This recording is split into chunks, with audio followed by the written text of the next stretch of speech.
sugar maple. Hello and welcome to the Saladcast on Sunday the 8th November 2015. I'm your host Dan Train. Joining me today, Robert Kemp. Hey. And at some unspecified future point, Zachary Burgess. But he's not here right now. Can you do your best Zach impression? Yeah, that's pretty accurate. That'll do. That's what I could do. It's like he's in the room. Yeah. Well, I have been ill, so I can do a convincing hacking cough. Well, I have been for a while, so there you go. But hopefully... Yes, so it continues to be ill. How else would you do a Zach impression? You'd have to be asked, because he won't start talking. You'd have to ask him, like, how you doing, Zach? And then, what you been up to? And then he'd sort of shrug. So, like, you probably... Well, sometimes if the microphone wasn't on and the requirement for actually using his voice wasn't apparent, he'd probably just go, shrug or be... Shrug. Right. Yeah. Well, no, he'll say nothing. Nothing, yeah. Honestly. Yeah. Right, he had a good week? And you'd be like, yep. Yep. Have you had a good week? I've had an alright week. I've had a busy week. I've had the worst running session I've ever had, and it still hurts today. Tuesday night, Sunday now. My legs still don't feel right. Oh, man. It's just, I think I've done myself some damage or something to my calves and stuff. I've never had my calves and shins hurt as much as they did on Tuesday. It was just Did you just brutal. go a bit further or the normal? I don't know what was up. I didn't feel right all night particularly. Right. And I'd had a bit of a dodgy stomach the day before. Mm-hmm. So I was in two minds whether to do it anyway. But then there was a lot of hills. And hills? Yeah, it seems like I'm all right as long as there are no changes in elevation. Right. Running. As soon as you introduce an incline or even a decline, I suffer badly. Well, it is lucky you live in Suffolk and not freaking Cheshire or something. But... Yeah, but I go running in Felixstowe, which has the coast, and so there are hills right next to the seafront. Right, leading up to the front, because you need a bit of cliffage or something. Yeah, yeah. As it were. It's part of the mandatory requirements of a seafront. It's like, got to check that box, bit of cliffage. So do you finish work and then drive to Felixstowe and then run and then drive home? Pretty much, yeah. Right, okay. I've heard bad things about the Ipswich Club, you see. It's really? Yes. It's like a snooty thing. Don't want to be involved with those types. Well, a bit clicky, and I suck. So they would not be the type to welcome casuals. I see. Is what I've heard. Slightly more hardcore. Yeah, I'm very much not hardcore. I'm depressingly the worst person there, by quite some distance. Yeah. Well, that won't last. But I presume as long as you don't hurt yourself. Well, no, but in theory, everyone gets better. If everyone's getting better, then I will forever be the bum. And it's well, unless someone has, I don't know, some kind of dramatic, not wishing this upon anyone, some kind of dramatic injury. Yeah, but you don't get you get better quicker at first, I presume, and then it tails off, I imagine. Yeah, well, yeah. My tail has always been quite early. It's the same with anything I try, right? I always hit that wall pretty quickly. Not just physical stuff. It's trying to learn guitar or trying to do things. It's as soon as it gets tough, it's really tough for me, and I don't, I just can't overcome it. Even though I'm trying this time, it's just. But you're obviously trying, otherwise you wouldn't have been gone this time. So yeah, it's all good. Running. Stupid thing. Is Gnome still running? Do you run together or? No. She doesn't get back in time by the time this starts. Oh yeah, of course, yeah. Because of the London run. The London run. No pun. No pun. The London run, no pun. There's no pun. It just rhymes. It's not even a pun. So do you have any kitchen stories? We usually ask Zach about his kitchen stories. I never have any because I just use the microwave pretty much. I'm that bad. Well, his one's mostly involved tea, so no, I haven't got any It's not really a kitchen story, but I can recommend the new Pizza Hut stuffed crust variety. It's pretty great. Really? What's the latest in the land of pizza? Okay, let me take you on a journey. A journey. Okay. a journey of Pizza Hut history. First, there was the stuffed crust. Delicious. Well, I'm not even sure it's the same cheese they put on the pizza, but a form of cheese wrapped in the excess crust. How long has that actually existed? Like, is that been around since the 80s or something? Or is it like something like that? Didn't they have like a promotion or something like saying that 10 or 20 years of the stuffed crust? The stuffed crust, yeah. Wasn't that long, but yeah. It wasn't as long as that. 15 years. Yeah, 15 years, something like that, yeah. That makes sense. Since 2000. Yeah. Yeah, they're tie up. But yeah, since that's been happening, and now I think it was about a year ago, they introduced the classic crust, which, you know, when we talked about it on this cast before, where it's the ironically named classic crust, where it's like, why is it classic? You've just introduced it. It's new, and it's like they're thinner, but they're sort of stuffed crust base. But instead of stuffing the crust, they put a sort of garlicky, I don't know, some kind of seasoning on it. You know, sort of a garlic layer on it, and that's really nice, sort of salty garlic bread. Right. And the new one is they've taken those two concepts and twisted them together to give you garlic bread, stuffed crust, cheese deliciousness. Oh, so it's literally like a twist, like a weave, or whatever, of the stuffed crust weaved into the crust, which is with the cheese in it, and then the garlicky bread style. Yeah, the garlic sort of sprinkled bread, whatever it is, going around and around. It's pretty great. It's pretty good.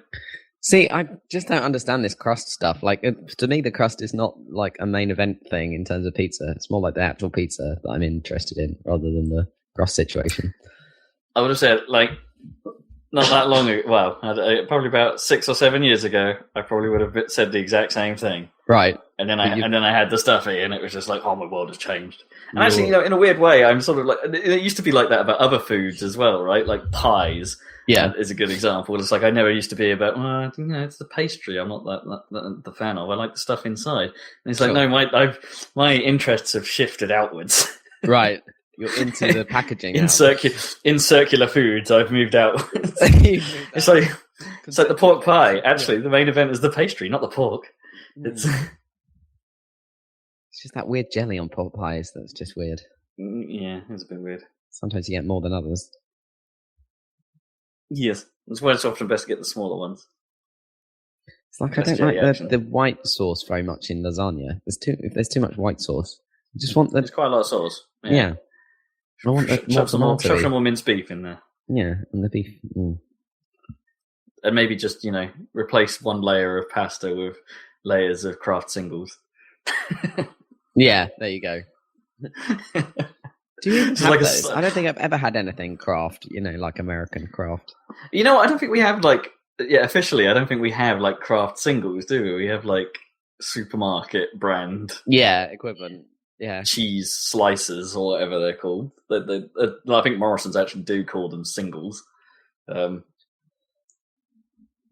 Just to be in potentially trademark infringing. Or maybe that's why we don't have Kraft singles. It's like, oh no, Morrison's got there first in the UK. Oh no. Potentially. But we don't even have what Kraft dinner they always talk about, and they what's it, mac and cheese. Yeah. How is that? It's like a powder or something, and you sprinkle it on the thing before you put it in the oven or something like that. There's some whole thing with. Is it not just like a prepackaged microwave meal? Or... No, I think there's more to it than that. I think you have to do. Is it got like a crumble layer on top? Yeah, like a crumbly layer or something. And it's all like super artificial, but nice. Supposedly. I can't vouch for that, but apparently it seems like every American grew up with it the same way that we have baked beans or something. Because I don't think they have baked beans. Like, it's really weird because Heinz is an American company, fully American, and yet I don't think they have Heinz baked beans. At all. No, I've heard conversations where they seem very confused by the concept of baked beans, and it's just like, okay, it's like we're just baked beans, and then you have to explain to them, no, they're in a sauce. And it's like, oh, weird. But how did that become super popular and become like a wartime ration food in Britain? And yet Because in it was America, it doesn't even tins? exist. Yeah, maybe it's the tinned thing. But you think Or that would maybe be the useful in general? Yeah, maybe the Americans just moved away from all tin food for a bit, thinking, I don't want to think about it. It's too painful. Anything in tins, it just Anything in brings back cans. bad memories. Yeah, maybe. Not that I'm a big fan of baked beans or anything. Like, they're all right with the English breakfast or whatever. The rest of everything involved. They're nice. They're a nice accompaniment to anything. They actually just, I'm quite partial to a nice bit of beans on toast. I haven't had beans on toast in a long time, man. Just with a bit of cheese on top as well. Yeah. Everything with a bit of cheese on top. Like, I just had scrambled egg on toast for lunch today. It was delicious. Yeah, that's nice. Scrambled egg is, I don't know. You have to get that the right consistency. Otherwise, it's like too wet or too dry. Yeah, I got to admit, I didn't make this one. This was a gnome special. Nice. Used goat's butter. Oh. It was pretty good. Okay. Top tip. Okay, that's goat's butter. Kitchen stories. That's our kitchen minute. Yeah. Kitchen update. Okay. Right. Should we talk about what this podcast is supposedly about? Although you mean video games? That's the one. Yeah. Oh, hold on. Have you seen like the Bond film or anything? I have. Video yes. Game? What do you think of that? Have you? Yeah, I saw it. Okay. I might be the only person on the planet to actually say this, because everyone I've spoken to who has seen it has come away feeling positive. Right. I don't like it. Yeah. I think it's a mess. Yeah, I get you. The plot makes no sense. No, it makes absolutely zero sense. I mean, the action is strung together or whatever. They're pretty good action. Yeah, don't get me wrong. The sequences are great. I think all the acting is solid. It's good. Yeah, solid enough. Yeah, it works. It's not Oscar-winning stuff. No, but, it's good. Fine. I even think the Sam Smith song works in context. Yeah, that's fine. I guess I'm not sure it's all right on its own, but in the sequence and where they slot it in and how they slot it in at the start, it's nice. It works. I'm okay with that. Yeah, it was fine. Although I did karaoke last night and somebody did You Know My Name from Casino Royale, and it's like, actually, that song's really good. It's a good song. Yeah. Anyway, it's good. If even the theme from Quantum of Solace, the Jack White and Alicia Keys thing, would have been good if Alicia Keys wasn't on it. Well, yeah, because the two of them don't gel. No, I would. Those voices really don't work together. Yeah, definitely count that as a failure. Even though Jack White's my hero. The whole film's bad. I actually quite liked that theme tune, but I just wish if you could somehow edit her out, it would be much better. Mm. It's just that I find it kind of awkward, when they're singing together and stuff. Like the way they try and put their vocal spin on it, it clashes real bad. It doesn't quite work. Yeah. Anyway, yeah, and the opening titles or whatever, I don't know, they were fine. Actually, the actual sequence of it, the graphics and things like that, they didn't seem quite as inventive or as unique. It was just, they were obviously playing on, to anyone that's seen the trailer, the sort of Spectre symbol is that sort of, I guess, some sort of squid-like thing. Yeah. So they played to that, but I'm not sure they played to it quite stylistically enough. No. But, Yeah. Anywho. But even it doesn't. Yeah, there's all kinds of things without trying to be too spoilerific. It's all whenever they need to move the plot on, someone just suddenly says, "Oh, hey, it's about this dude. Go do this." Yeah, and there's never any explanation of why. Like even the main reveal of the bad guy and whatever, and you're supposedly tying everything in the previous 3 films together. It's just all it doesn't. They don't say why. It's just it just is. Yeah. All right. And it's well, it's what? really weak. His motivation is really weird and weak. And it almost happens without you even noticing it, the way they reveal who he really is, who you already know if you've seen any Bond films in the past. 50 years, literally. It is 50 years, isn't it? Nearly. When was it? 1962? Yeah. Yeah, over 50 years. Yeah. Yeah, that makes sense. Yeah. But there's so many cliches in it. I quite like that it had so many references to old Bond films, but they didn't fit together as a story or anything. No, the story's all over the place. There's almost too much going on and not enough of it really used in some ways. I want to It's say like, a few okay. points, not spoilerific or anything, but like Yeah. really dumb things. Like in the opening sequence, he's chasing after a guy to assassinate him, and he's in a super crowded place, which is really cool and it looks awesome, Mexico City. And then he chases the guy onto a helicopter, and he gets in the helicopter with him, starts punching him. That's fine, but then for some reason he starts punching the pilot when they're flying over like a million people. Yeah, why would you do that? Like, and he keeps wrenching it like the control stick, and it's like, you're gonna kill Toes. What the hell are you doing? Like, just leave him alone. Let him get along with flying the thing, and you can punch the guy. Like, what? And even when he's not fighting the pilot, there are plenty of moments where it's just like, okay, hasn't the pilot wrestled control of this yet? There's like the plane's just flying around, like doing crazy barrel rolls for a while, and it's like, no, the pilot's totally fine right now. He's busy fighting the other dude. Yeah, it's like, what? And like, I mean, I know the pilot obviously works for the bad guy, but give him a break. He's just like a pilot, dude. Like, after he gets the bad guy, he starts punching up the pilot. He's not going to purposefully, like... crash or something. Yeah, crash the plane. Yeah. You could have just put a gun to his head, you'd be fine. Yeah. Wouldn't that have been more Bond-like, actually? Exactly. Just been all like, calmly sit us down. But no, he has to do an insane loop-the-loop over the top of like a huge crowd of people or something while punching the guy in the face. It's like, okay, fine. Anyway. And then later on it becomes a kind of full super, Bond supervillain lair in a crater type deal, right? Which I guess is like a throwback. It's all throwbacks and stuff, isn't it? Mm.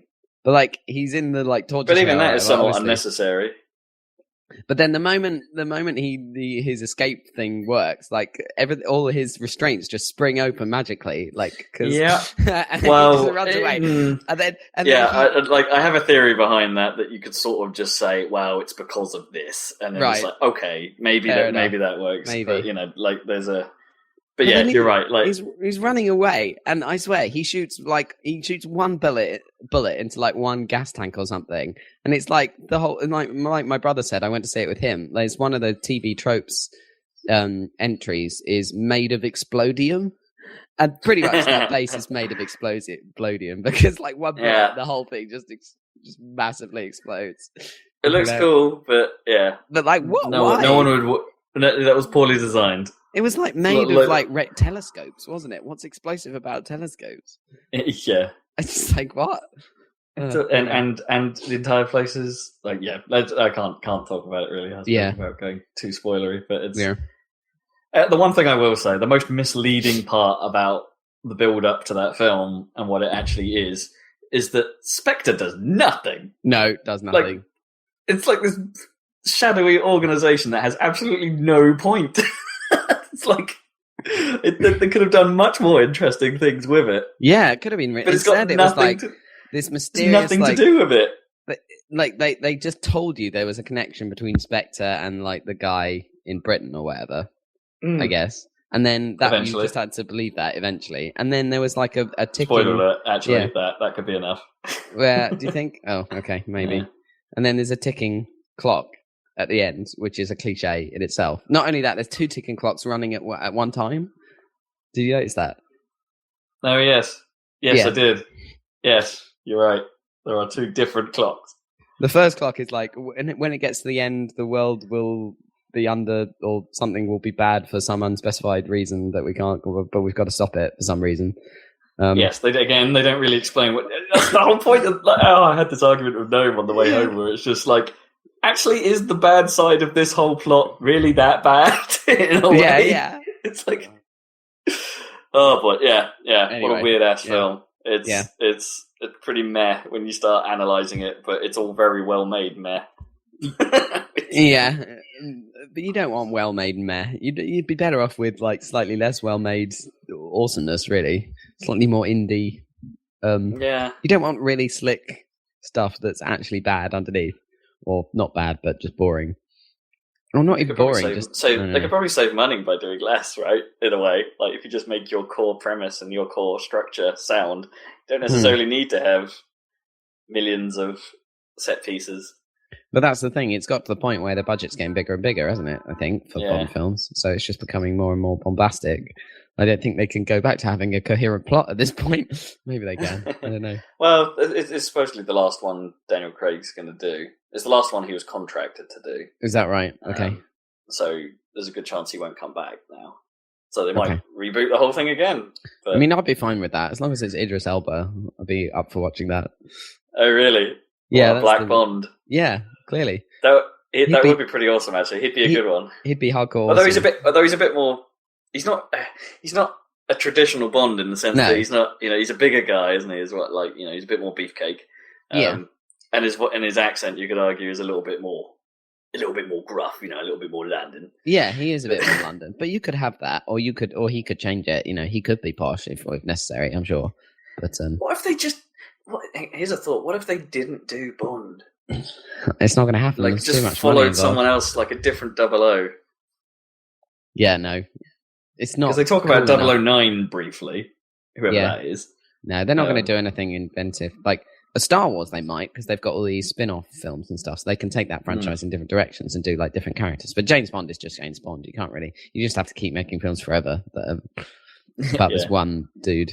Who cares about the continuity, really? Just make a decent film. Yeah, so they tried to do continuity with the Craig films, didn't they? I guess it sort of worked, but I don't know. Anyway. Well, it worked while you've got an actor in tow. Yeah. I guess. Yeah. And I suppose maybe it doesn't matter. You could just replace him like Dumbledore, I guess. And carry on for a bit. But there comes a point where you have to reboot, right? I think they will. But whether they do it like... I don't mind if they start like with him being experienced, because with the first Daniel Craig one, it starts with his first kill or something, so it's like a full reboot where he's not even a 00 at the start. Yeah. But they don't need to do that. I don't think they can just have no, not necessarily. They can just start afresh, like he's already an agent. He's already that. Everyone's and the crew is still there as you'd expect. Well, that's pretty much how all the old films were, wasn't it? I guess. Yeah, exactly. It's like you knew the setup, you knew how things were. Let's just tell a story. Yeah, and you could make a long one just from that, just from scratch again. That's fine. I reckon it's fine. It's like Star Trek. Time never happened. Speaking of Star Trek, there's a new Star Trek series they're going to make. Series, yeah. Yeah. I don't know whether I want to know if it's going to be set in the new timeline. That's a good question. It's supposed to have nothing to do with in a way, I guess it must. Or actors or anything. Yeah, I don't know. I think it's got someone from the new films involved, like producing it or something. It would make sense. They've probably looked at the Marvel spin-offs and been all like, you know what, this actually could work. Yeah, that's true. And the format's obvious. Star Trek is a TV show, Yeah. Yeah, so... Could be interesting. It's a bit weird, though, that it's like online only or something, I think. Oh, is it? Or streaming only. Well, I guess...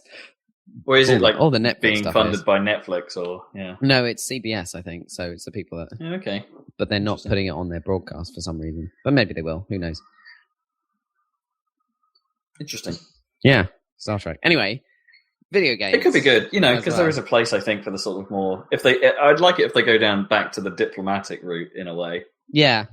So let the films do the big outlandish stuff, and let the series deal with what Star Trek fans grew up with, I guess. So. Yeah, exactly. But just don't be Enterprise. It's been a long time. Oh God. Hey, we haven't even got to news yet, and we're being greeted. A wild Zack has appeared. A wild Zack has appeared. Ding, ding, ding, ding, ding. Oh, you're not Mr. Caffeine. No. Yes, wrong sound effect.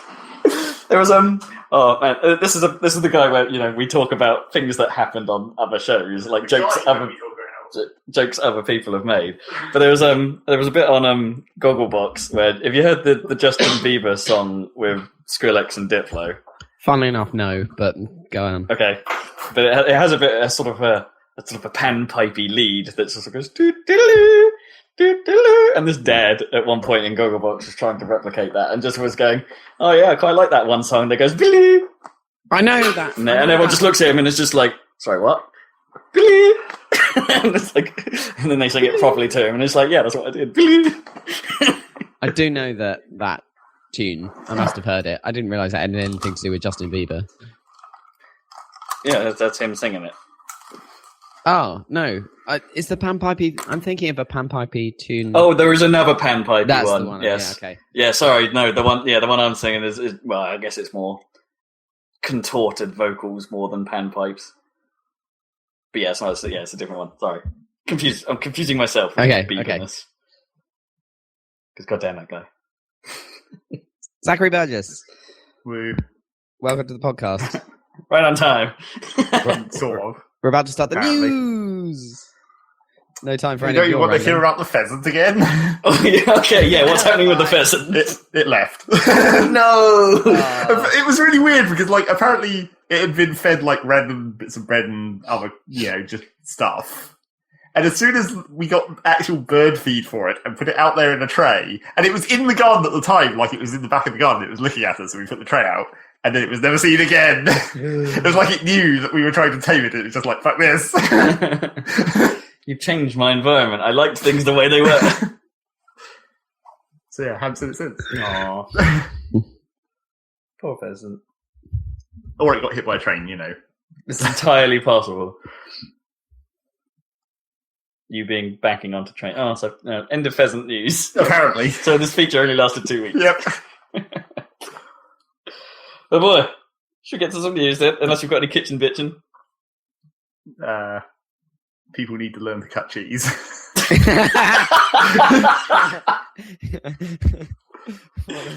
Well, the problem is I have your cheese knife. Well, that's part of the problem, but then, like, God damn it, my dad just can't cut cheese for shit. Well, it's like he deliberately does it in the worst possible way.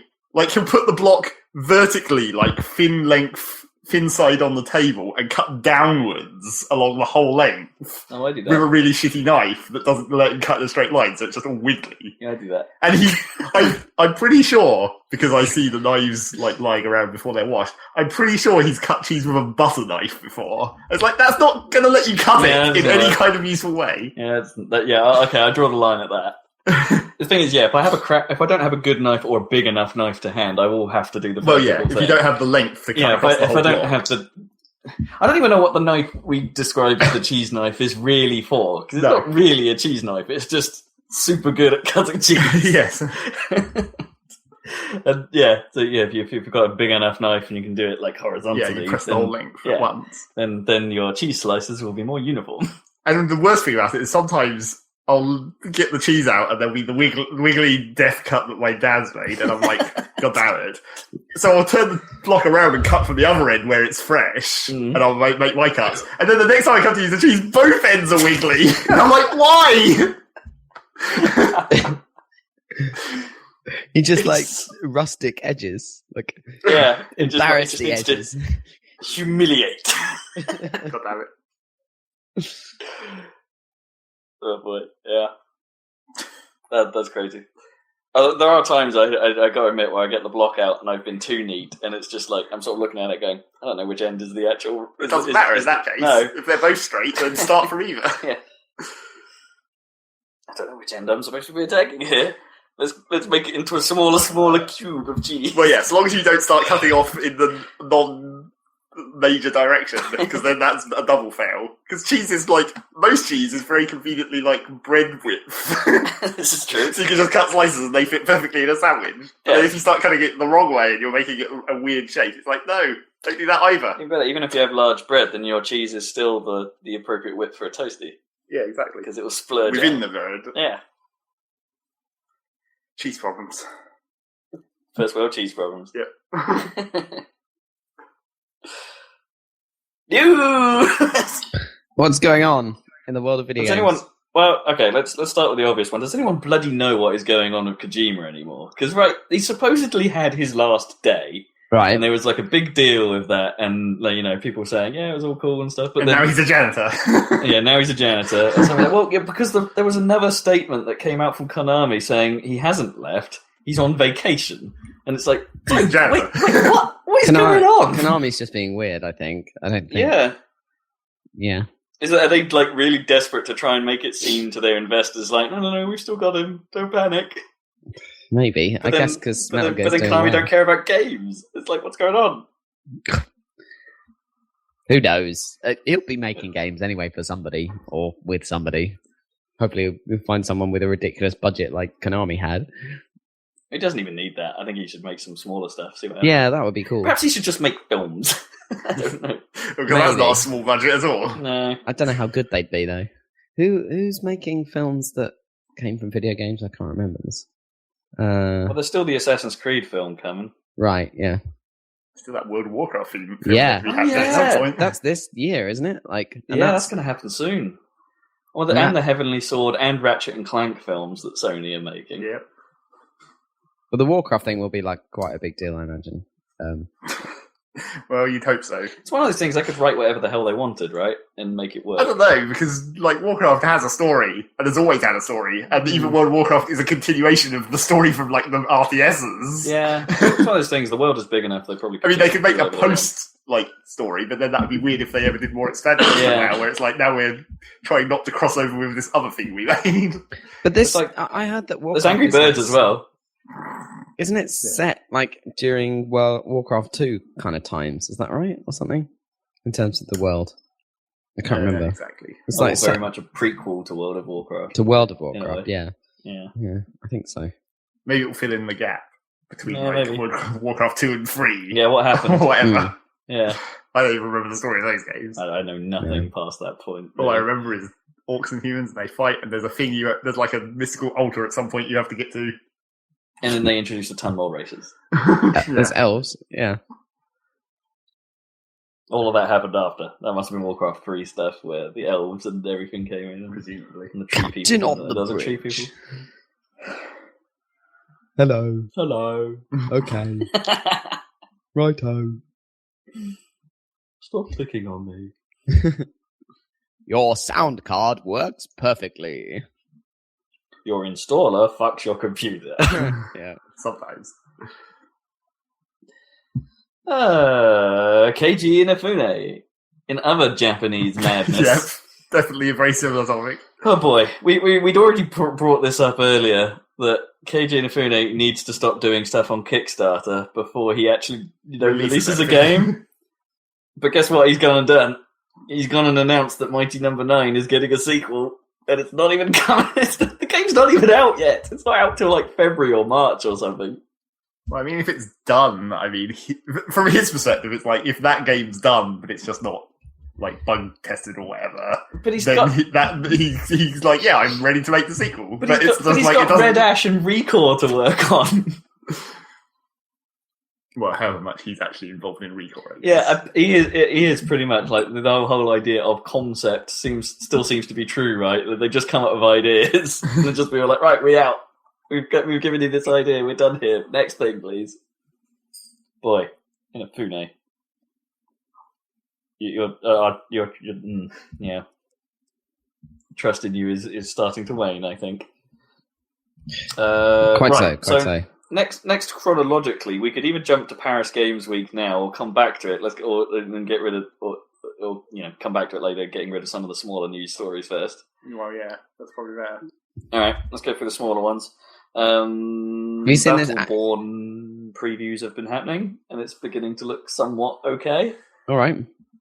That's not the terrible one. That's Battle Cry. Yeah, that's what I was trying to work out which one it was. the Bethesda made one. That is the one we think just looks unbelievably bad. Battleborn is the one by Gearbox. Oh, right. Yeah. And was sort of positioning itself as like a co-op, I don't know, some kind of defensive style, horde-y sort of game for a while. But now apparently, the actual missions are a lot more inventive than that and play well in co-op and the sort of MOBA-esque style multiplayer is actually pretty well done. So Battleborn might actually be good. You were about to say something, Dan, before I carried on with that. I just noticed the thing about Activision buying the Candy Crush people for $6 billion. Is that on the list? 5.9. Right. That was last on your list. Yeah, 5.9. They bought King Games, the Saga people. Yeah, right. Basically. The people who tried to stop Banner Saga from using the name Banner Saga because they claimed it would cause marketplace confusion. Yeah. The word Saga. Boy. Yeah. There's a lot of theories going around. You don't know if they're going to continue to make money, do you, or whatever? It's like they make. Well, no, that's the thing. Yeah, like mobile games, the industry in the whole is such a flash in the pan thing. Yeah. That Candy Crush, I think, is still one of the most profitable video games out there ever. Like, Yeah, it's- probably. along with Clash of Clans and stuff like that. It still makes mega dollars. So I could see whether or people not playing on they'll YouTube make constantly. whether or not they'll make $6 billion for Activision is a good question. But the theory then comes from that is, actually they're not doing that for they're not doing it because of profit reasons. They're doing it because it's the investors need to see growth. Or they're doing it as a tax loophole, alternatively. Maybe. Because apparently if they had a bunch of money in the European banking system that they couldn't repatriate to the US without paying tax, so they just used that money to buy King. So they apparently avoided like $1 billion in taxes on that money. Oh, wow. Okay. That's crazy. Which, some people are not happy about. The government of the US, maybe. Yeah, I'm sure.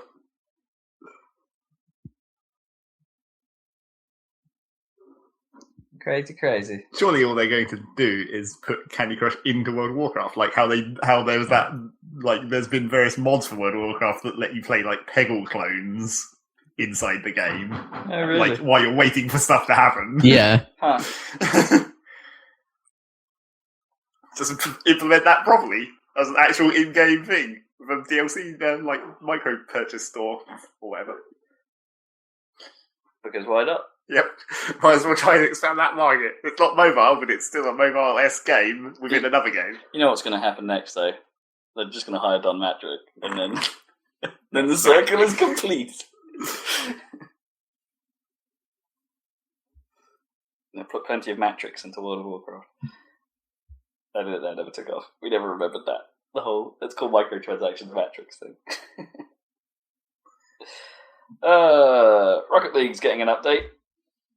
Again, continuously. Yeah, but this one's weirder. This one's actually sort of new gameplay styles and things. They're adding the Mutators update and featuring like a specific hockey mode.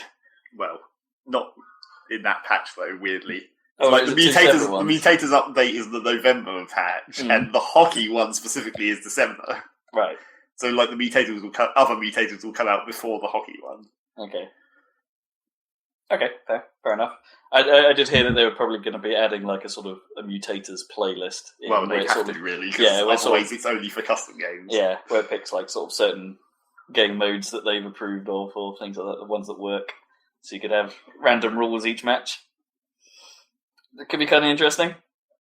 I don't think they should go too far down this route because otherwise they risk, like, I don't know, segregating the player base. It's already possible to like quit a game, go straight back into it, and then join the same game and But the that's same not people. because of the number of players. That's just because of the way the server system works. Yeah, where probably. like during that period of waiting for players, if you've all left one game and you rejoin immediately, of course it's just going to find that same game. Yeah. I mean, maybe they could just prevent it from doing that in some way, like give it a weight of like, don't keep that one in reserve, but look for other ones quickly. Yeah. Something like that. And they're also bringing in possibly the most useless system, reporting people. Do you know what that means? Spam. Yep, it means that system is going to be completely flooded with bullshit that's not actually useful in any way. Oh my god, that guy was totally cheating, right? You shouldn't have been able to do that. How did you get that bounce? And it's like physics fuck-ups. Or just totally don't like... Well, it's supposed They're winning, to be, everyone report them. well, it's supposed to be, like, it's not about cheating, really. It's about abuse, it's about like text abuse, chat by the looks of it. and vocal But abuse. even that, that's not going to... No, It's not I mean, going at to stop least, the spam. at least with the text chat, they'll have logs or something they can at least... Theoretically, yeah. They'll be able to They've just made review it. themselves a whole lot of work into the problem. Yeah, probably. Probably. For implementing a system like that. I mean, it's interesting that, this is obviously, to them, this seems to be the top request from the community, is that we need a system like this. Well, and there's Which is also... interesting. It's just how volatile is the Rocket League community? I don't think it's that. I haven't had a pretty bad experience with it, right? Like, I don't know, it's a few... oh yeah, there's been a Bastards. couple, but it's not been awful in the grand scheme of things. It's not like playing Counter-Strike. And the other thing that the report system is sort of related to the report system, but not necessarily built on the same part of the report system, is they want to do more stuff about like the ranked matches to maybe penalise people more for quitting and and deliberately playing badly or giving up too early, and all those kind of problems that ranked has sometimes. Yeah. Quitting is still a problem. Oh, I've had some really weird matches in ranked recently with quit. I had when me and Kippers were playing, we had one game where the other guy on our team quit, and we nearly made a comeback. Nice. Although I think maybe one of the people on the enemy team was helping us slightly. It was kind of hard to tell if he was just really bad or whether he was actually intending to help us. Let's even this up a bit. But we pulled it back to overtime and then lost. That's fine. That's legit. But yeah, and there was also another match I was playing with some random guy the other night when the other guy on our team quit immediately, and then one guy on the enemy team was like, "Just leave. You don't get a penalty. Just leave." And we were like, "Fuck this, we're going to win!" And then we made another comeback because it was just like there was a lot of times where he just stopped to type to tell us to leave, and meanwhile we were doing things and scoring. It's just like maybe if you kept playing, then you would accidentally lose. That's pretty funny. It's a psychological game. And then I had the bullshit one last night where 2 people on the enemy team quit, but the last guy decided not to for no reason, so we just scored on him for 4 minutes, and it was really boring and a waste of everyone's time. Yeah. Maybe he's hoping, he's like, oh, if they just quit because it's dull, then I'll still get the rank points. Yes, that's stupid. Yeah. I mean, when it's 2 or 3, that's acceptable. You could theoretically do some stuff if you're awesome, but if it's 1 on 3, that's the point where just quit, for God's sake. Don't make this game last another 4 minutes for no reason. Yeah, you kind of want, or you want the game to basically just sort of almost at that point and say, look, you know what, we're just not going to count this as a game at this point, because it's just like, ugh. Yeah, maybe. Depends. Yeah, it could do it could soften the blow at least if it was made public. Like, you know, actually, if you're losing 3-0 or something and your teammates decide to leave, then you'll get slightly less of the loss because you stuck around or something. It reduces the amount of rank points you win or lose just based on how many players there are. Right. So when it's like 1 on 3, you only gain like 4 points or lose 2. Okay, sure. But what if you're the 1 and you win? You get a ton of points. No, you don't. You only gain the shitty 4 points. Well, that's not so bad. Yeah, as long as it doesn't affect it too much, then it's still annoying. Yeah, it's a waste of everyone's time. Yep. More than anything. Depends whether they just need a quick cooldown or something like that. Like if you quit too many games. Well, that is one of the things that they might put in. I think it's a sensible idea. I'm not against quick cooldowns. Sometimes, you know, every now and then someone has to quit, and you don't want to penalise for them. But if someone's doing it all the bloody time when they're losing or something like that, then maybe they should not be playing so much. Well, that's less the problem in ranked and more the problem in the non-ranked, though. Yeah, but you shouldn't enforce non-ranked. That's kind of the point. You can't. Yeah. Rocket League, still awesome. Still crazy addictive. Once you're in, it's very hard to stop. Oh, just one more game. Xbox One is getting a big update in 4 days' time. Oh, yeah? It's still coming. It's still coming, yeah. November 12th is the official dashboard update. Okay. Which include Xbox 360 back compatibility. Oh, for what? For the first time? Yeah, officially. Okay. If you discount the rare replay. Yeah, of course. Stuff. Yeah, okay. Like now you'll be able to put discs in and it'll go, yep, this will work. Have we got a list of games for that or whatever? I think they have put a list up of like 100 or so that are definitely going to be functional at the start. And I think Microsoft themselves have pledged, like, oh yes, anything that's published by us or that we've been involved with is going to be on this list. Who knows what? I haven't looked at it, so I don't know what the situation is with other publishers and things like that. But you know, judging by their list, pretty much everyone is on board to some capacity. And maybe it's Microsoft that are going to be doing the work. They just have to get green lit by the publisher to be put up. Which also means that, you know, games with gold, like every Xbox One owner, their games with gold suddenly doubles in size because they'll have 2 360 games. Oh, right. They'll have access to that every month as well. And part of the deal is that every game with gold for 360 from now on will be ones that work on back compat. So, you know, some good news. Yeah, not bad. That's good to know. And anything else in the dashboard itself? Like, is it an NXE type deal, or is it just a few? I don't think it's particularly new features. It is an NXE thing. They're actually calling it the new Xbox One experience, so it's technically NXOE. Okay. The Nuxo. The Nuxo. It's or the Enzoe. It's yeah, but I don't think it's adding new features. It's just a redesign, and certain elements will work slightly differently. The more common functionality of what you would associate with Xbox Live, like friends lists and parties, should be much, much faster. Because they'll always be loaded rather than being treated as apps. That kind of stuff. So, there's some good stuff with it. I wanted to see it before I cast my judgment on how bloody ugly it seems to look. Right. Yeah, I'm not a big fan of its design. It's like, I don't know, you've used Windows 10 a bit. You like the modern apps that come with it, they have that sort of sidebar design, right? Where the left bar kind of has icons in it. Right. And you sort of pick those to go to the sections. It's kind of combining that with the horizontal flow of the old Windows, modern Windows or Metro design language. And I'm not sure if it 100% works on the console. Yeah. Actually, I'm not. People are quite down on the Xbox interface and stuff like that, but I really don't. The more I've used it, the more I'm not quite sure I understand why. I think it's perfectly functional. Yeah, I mean they've got. I mean, it's a lot more. Has a lot more functionality than it used to in the back of the 360 days, and so sure the snapping and the apps and the waiting for things to load is the biggest problem. Right. But the actual core design of where things are and where they're laid out, I don't have a problem with. Yeah. I can get about.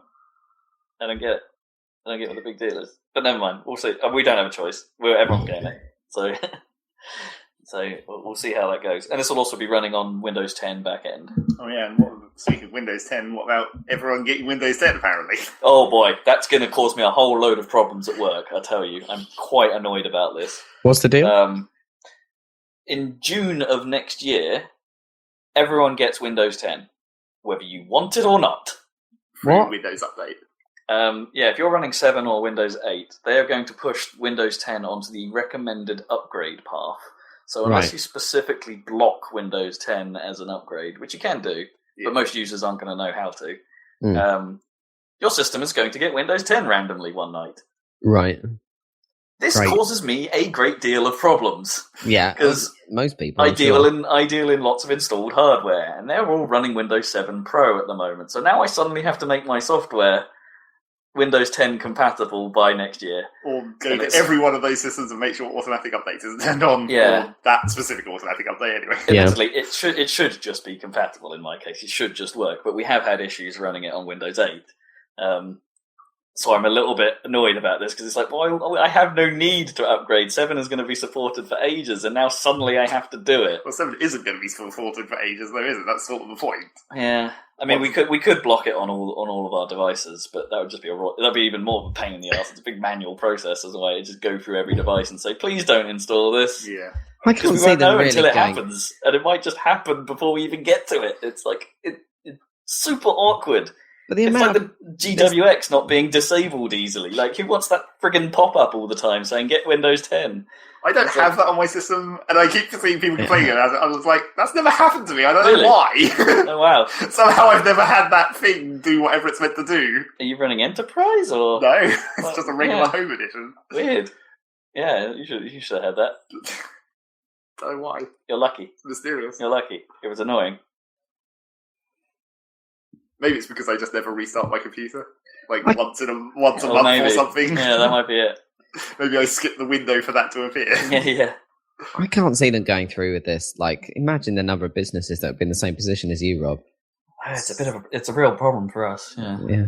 Maybe well, it's just introduced work we hadn't anticipated. Yeah. And we're already, without going into too much You're detail, already doing work. Yeah, we're already resource stressed. Mm-hmm. I am the resource. You are the resource. Yeah. Yeah, so this is just, it's irritating. Yeah. I'm not saying Windows 10 is a bad system. I'm not sure that many users will really mind having the upgrade. In the majority of cases, it's going to be absolutely fine. But for people like me that kind of rely on having a a known platform. It's a pain. And like Windows 10 by default on a desktop installation won't mysteriously like suddenly look all touchscreeny for no apparent reason. Will it? It's fine. Yeah, Windows 10 is good, but yeah. Yeah, I think I upgraded from 7 to 10, and it by default was in the kind of desktop-y mode, not in the absolutely. not in the Windows 8 knew mode. that I didn't have a touchscreen. You know, I recently upgraded my my work Surface Pro 1 from Windows 8 to Windows 10, and by default that treats everything like a desktop. But it's pretty easy to swap to tablet mode, and in actual fact, those things are supposed to detect when you detach the keyboard and go, "Hey, do you want to use this like a tablet now?" Right. And I had that work in the other direction. I haven't had it go to tablet mode automatically, but I've had it drop to desktop mode automatically when I've plugged the keyboard in. No, that's cool. That stuff's kind of neat. That kind of stuff's kind of slick. It sort of turns on and off. I think the most annoying thing about it is it turns off some of the shortcuts when you're in desktop mode that you could do on the touchscreen before. Oh, that's dumb. There's no reason. Well, you know, you used to be able to swipe down across a window, and that would be the close gesture. You could sort of drag it to the bottom of the screen, but of course that only really worked with full screen apps. So now if you're in desktop mode, nothing is truly full screen. Oh, I see. Anymore, Even if you maximize it's still it's still Windows. Yeah, so some of the shortcuts don't work, but you know, that's a minor thing. Do you see the Surface Pro book thing? Oh, it's cool, man. It's freaking crazy. Expensive, but yeah, it's expensive, but man, that's a nice looking thing. Pretty damn nice. It's kind of irritating that there's nothing they could do, but that it doesn't actually close flush. It's kind of I'm not sure I mind that. It's more that it's a good looking thing. It seems to finally rival Apple in terms of performance and build quality, and it's a cool looking thing. I saw a little bit of a kind of comparison of specs versus. So basically, it's 13-inch, right? I think. Yeah. So if you compare it to the MacBook Pro 13-inch, it beats it by like a lot, especially in graphics. But it's got a dedicated GPU in the keyboard. But if you compare it to the 15-inch MacBook Pro, which is what I have for work, it's it can't match that, obviously. But that's quite a lot bigger, and my work laptop is freaking heavy. So even at this point, because it's basically a full dev box with 16 gig of RAM and a dedicated graphics and everything, so it's still quite heavy, unfortunately. So I wouldn't mind something that was almost as powerful, but considerably smaller and lighter. Yeah, I think they're cool. I'm also quite looking forward to when the new Lumias come out. You know, I'm not even though their big selling point is that weird continuum feature. Right. Where, hey, plug your phone into a dock and you'll get a Windows RT machine.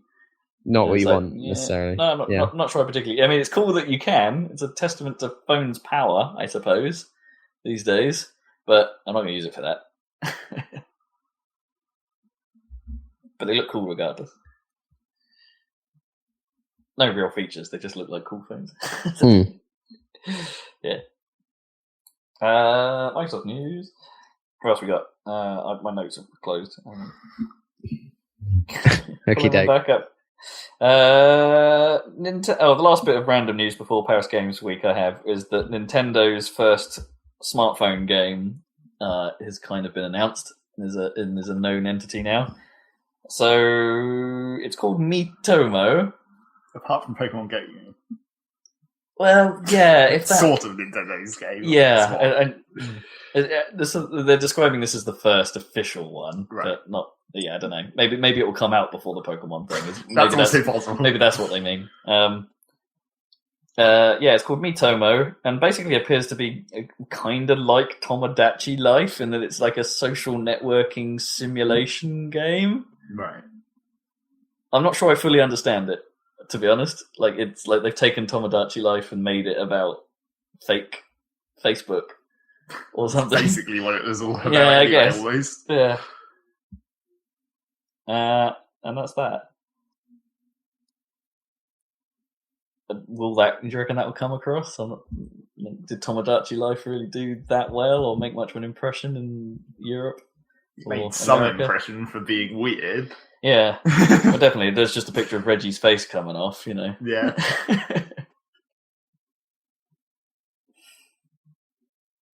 I mean, they made that whole Nintendo Direct with that style, didn't they? That's true. Yeah, That's quite a thing. yeah. They pushed it quite hard. Yeah. Moving from Nintendo though to the other Japanese mega games company, Sony had a big thing. Very big. Paris Games Week. Sony basically Right. ran a random extra press conference in the same way that Microsoft did at Gamescom. Yep. They were just like, well, we need some of this extra conference action. European conference action. Yeah. There's probably some good reasons why they waited for the French one, which I will get to later. Fairly obvious links, I guess, in places. Yeah. So I haven't noted down everything, only the things that were somewhat of interest. So the first thing that caught my eye was something called Vector, which looks a little bit like someone looked at AudioSurf and Amplitude and thought, oh, these look kind of cool, but I'm also a really big fan of Avicii. Let's have him make those. Okay. Yeah, pretty much. Avicii is making a rhythm game with Sony that looks kind of like those games. That's pretty much all we have to go on right now. I remember that I had notes for this, so I went and got my phone. What did I have? I didn't even note that down, apparently. So my notes are real good. As I say, mine's only not everything. It's only the things I thought were interesting. Apparently mine is most things, but not that. Okay, right. Maybe I just didn't understand what I was looking at, because that video was like, is this just some DJ guy? Yeah. I guess there's a game. They didn't really show a lot of what actually of the game. It was mostly just of Avicii wearing headphones. Yep, pretty much. Right. Being a DJ. Yeah, talking. It's like, I guess it was like, do you remember those old ads for, was it a Motorola phone or something, where Diplo was basically just talking in his... That was ridiculous. And then the drop. They were in before a lot of films for quite a while, those, weren't they? Yeah, they were in the cinema for ages. Yeah. No Man's Sky has a release date. No, well, I had something before that. No. There's that Boundless thing, which looks to be Sony Minecraft. Yeah, Sony are making Minecraft. Or more like Trove, maybe. It looks like it has more like the Trove? action, the PC game that's a Minecraft clone that's more action, third-person oriented. Okay. Where like you ride dragons and shit. It had portals. Yeah, it looks sort of like a blocky world, but maybe slightly more game. I guess you could say like a Terraria-esque. Maybe it's based. Maybe it has the building opportunities, but there is like an actual. There's a point. Yeah, things to do. I don't know. We'll see. I mean, that was just like the most scripted trailer you've ever seen. Yeah, sure. So it didn't really show anything of what it's actually like. Let's have some slow pans. Here's some awesome buildings that you're never going to be able to build yourselves. So do they exist? Yeah. It's a good question. Weird, like imp-like creatures. That seem to be the population. Then No Man's Sky. Yeah, so it's got a release date of June. Fucking middle of next year. Yeah, Jesus Christ. which technically is a delay because they had said it was going to come out early next year, and it's like I called June middle of next year. Yeah, I would say that's quite the middle, being like the 6th month. So that's a. At least it's solid now. Well, it could still move. If it's more than 6 months away, I'd say that's not necessarily that It's solid. the most solid it's ever been. Yeah, to put it that way. It's phasing into existence slowly. Crytek have a new game. Yep. They're making it for VR, and it's got dinosaurs. And it's Robinson. If you can call it a game, don't really know. Yeah, again, it's hard to tell what it is. Dinosaur running simulator. Yeah. You run around and there's dinosaurs. Could well just be an on-rails experience thing. Don't forget that Rise started as a Kinect game from Crytek, so they have a tendency of changing tack. They should make VR Turok, obviously. Well, amazing graphics. They could make Far Cry. We didn't talk about this before, but they could make Far Cry Primal in VR, right? Right. Yeah, sure. And there you go. You've got sort of VR Turok. But they don't have Far Cry, though, do they? Crytek. They have Crysis, right? Is that right? Yeah, exactly. But that's what I mean. Like, they could. The Far Cry Primal is probably closer to being a Turok game. Yeah, probably. I'm calling that now. I think this was before this. There's a note I'm missing here, but Housemarque have got a new game coming. called Matterfall, and they just showed a CG trailer for it. It basically tells you very little. It's just some dude shooting some enemies, and the enemies burst into crystals, a bit like how Resogun. And they're like explodes. made of crystals. Yeah, like they form out of blobs of crystals for some reason. But the only reason I bring it up is because I know Housemarque have it in them to make a game slightly more interesting than Stardust and Resogun, because technically it was them that made Outland. Yeah, and I'm a big fan of that game. I think it was real good. So, maybe moving back to having a dude means maybe that team is making another side-scroller, maybe? Well, that is the question, because it's like that trailer was not... It's like... That trailer was basically in the style of a third-person action game, but that's not the games they make, so was that just a trailer thing, or are they actually trying to make that game? Yeah, who knows? Yeah. Maybe they're making a Metroid. That would be awesome. Yeah, make a Metroid like Metroid Prime, because no one else has really attempted that, I don't think, apart from Metroid. I guess. So yeah, could be interesting, but we know nothing. Gran Turismo Sport. Wow, you jumped a long way ahead there. No, did I? What's missing? Like 5 things. Okay, you run then. Yeah. Well, there was... I obviously didn't find these interesting. There was Horizon again. They showed for a while. Yeah, and said it comes out in 2016, so unspecific, but next year. I'm pretty sure we knew that anyway. There was the Drive Club's Bikes expansion, where they're just like, we'll just do what Burnout did, apparently. Yes. Well, the difference this time is that if you want Drive Club but don't want cars, you can just buy the bike part of the game on its own. Which is weird in some ways. But Drive Club, still happening, apparently. Still a thing that has reason to exist. Maybe it did better than they thought when it finally went free. Maybe. Because, it was free.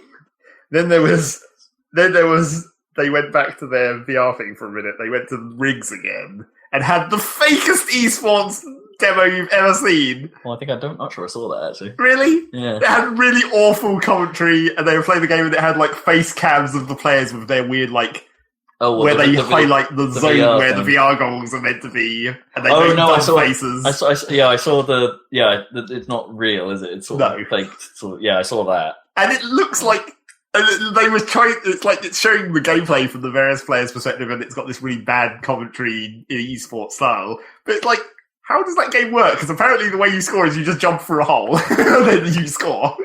Basically, get your dude to a spot. Basically, well, it's there's a big ring in the middle of the arena with ramps that lead up to it, and apparently all you have to do is just jump through it. And it seems how do you stop people? Because it just shows them scoring over and over. You shoot them? Apparently, but no one ever does. Yeah, weird. So I was this is not a good demo of this at all. Well, it's just at least it highlights that they might be going in a new direction, trying a new idea for a game. But forced esports never ever works, man. It's terrible. You don't want your rigs to become the next Evolve.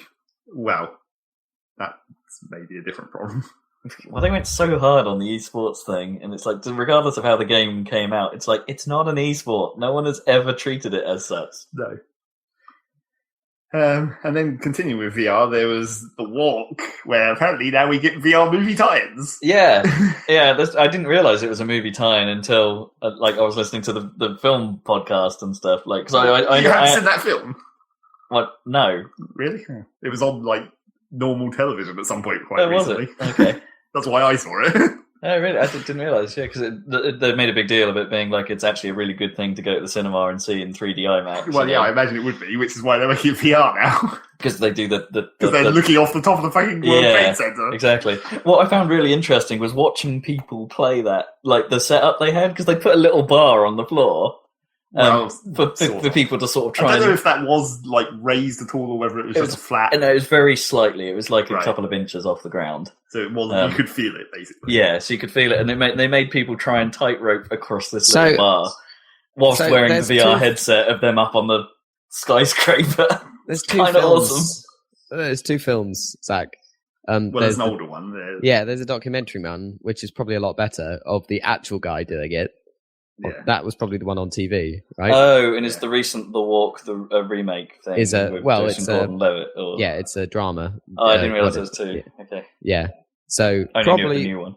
probably watch the documentary because it's the actual dude. Yeah. Why would you? I guess because it looks amazing and is awesome in 3D and stuff. But when you could just watch the actual dude doing it, the actual thing. I don't know. It's like the actual one is old enough that it's recorded in shitty quality. So Yeah, that's So, yeah. you want the ridiculous visuals of the movie. But this one has the gimmick, as I said, of like doing it from like in the movie. They actually do the walk from first person. Yeah, Like Right. and then VR'd it. yeah. And then continuing with VR, for some reason, there's going to be something in Tekken 7 that you can do in VR. Yeah. That's... It's like, what? Well, there's no different. Like pretty much any game, I think they could just put a VR mode on, right? So you could, if you wanted to, play it with your headset on. What's that mean? Does that just mean you're looking at a 3D screen, basically? Yeah, basically. I bet that's what it is. That's no fun. No, but it's an obvious use of where that technology is going. What right? they should have done is make it so if they wanted to be lazy and not make something really ridiculous like first-person VR fighting, that would be pretty nuts. they should have done have it so that when you're in the VR, it's Tekken 7 running in an arcade cabinet. Yeah, Because that would have been funny. that would be quite crazy. So yeah, that was all their VR stuff. Then GT Sport. And GT Sport, yeah, which is beginning to sound like. Well, it's probably going to be like one of these prologue versions of Gran Turismo for starters, because either that or they're splitting the franchise off to be somewhat more focused. So they have like a Forza style game where it's not about garages and jazz. it's about and it's just about the racing, which I think is possibly a sensible move for the people that are just really off put by all that license getting funk. And it will have VR support, of course, because it should. Driving games with VR seems obvious. Yeah. And then the French thing happened. Well, for GT Sport, my note just says insufficient enthusiasm, ironic woo. Ironic woo. Well, they did pitch it somewhat oddly, in that it's like they didn't say like, oh, here's the game, here's what we're doing, look at some cars. They were like, hey, we're making another Gran Turismo, but we're working really closely with the FIA to do like competitions that mean that if you're good, you'll get into real races, real world racing competitions. Yeah, which they've done before. Yeah, sort of. With like the demos for GT4, I think they ran that for a bit. Like, oh hey, play this guy. Then if you get a good time, we'll actually let you do it for real and have a potential shot at becoming a real driver. And which they have been doing for a while, like the GT Racing Academy, or whatever they call it, they've been doing this for a while. But now they're sort of trying to make it a bit more official, a bit more tied to whatever FIA actually stands for. Yes. Yeah. So Gran Turismo. And then the French. And then the French came on. So Paris Games Week, you got to have some David Cage. Which is possibly the least sounding French name in the world. Wait, is this David Cage? Is this the opposite order from the way I had it written down? I don't know. Never mind, we'll do this one first. Quantic Dream are making another game. Yeah. Big surprise. In a very French way called Detroit. Yeah. This is stealing it from Giant Bomb a little bit, but I love the fact that they then went Detroit. Oh no, that might have been Giant Bomb actually, that might have been Cold. That might have been them. That might have been game trailers. So, Detroit. But yeah, they brought back Kara, because everyone likes that tech demo so much. For no particular reason. And they're going to make a game about android racism. Yeah, well, basically. Fairly obvious topic, I guess. When they're on form, I like what Quantic Dream do. Like, Heavy Rain was a great game. I really enjoyed that a lot. It has its problems, but like storytelling at the end, for instance, isn't that great. But it was a cool concept and executed pretty good. Yeah, Beyond Two Souls, not so much, not so keen. And people seem quite positive about Indigo Prophecy, still. So there's a good chance of this being cool, and definitely, all their tech is lovely. It's a pretty. They very clearly said all of this that we're showing you is running in engine on a PS4, and it's like, okay, that's pretty impressive. Show me more. Make a game. They're not going to make a game. They're going to make one of their games. Yeah. Make an experience I can feel positive about. How about that? I wouldn't bet on the positive part. You might end up quite depressed, actually. Yeah, it's distinctly possible. That is distinctly possible. And I think the last... Have you got any more before Wild? No, I had those two the other way round. So. Oh, okay, right. That might be true. Yeah, that was the last thing. So the last crazy game is Wild, where you are a shaven possessing everything and anything to appease a snake lady. Apparently. You can ride a bear. Yep, that's the important part. You can possess a bunny rabbit. Not very important. You can deliver a snake from the sky. That was really unnecessary. It was like... It seemed like it was... Because it's like you started the thing where it's like, I'll save this woman because she's been poisoned by a snake or whatever. And so obviously, it starts off and it's like, okay, this is a very weird French game, I guess, because it's like, oh, he's going to do the bird call and get the eagle and he's going to catch the snake. And at that point, it was like, well, you know, the snake, and then you do some kind of anti-venom thing or something, whatever. But no, the eagle just carries the snake while he rides a bear into a bunch of cannibals, uses a bunny rabbit to go to some crows, get the crows to distract the cannibals, goes to the shrine, puts the snake on the shrine, and then it turns into a giant snake god. And it's like, okay, this was a bit more complicated than I thought. Yeah. We don't know what anti-venom is, so we need to get Snake God Lady to do some... It seems like a lot of hassle to save one person. Oh, yeah, and you killed a lot of cannibals. Well, I don't know if you killed them, but yeah. Well, the bear did. Okay. Maybe. Maybe. But yeah, that fucking eagle just carried that snake the entire goddamn time. Which was just like, could you have caught a snake that was a bit closer? Like, save that to the end?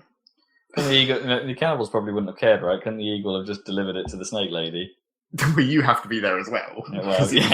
Yeah, but the eagle doesn't have to be flying the whole time, right? It could just have landed and been all like... Yeah, but the snake has escaped. Yeah, but the eagle's there.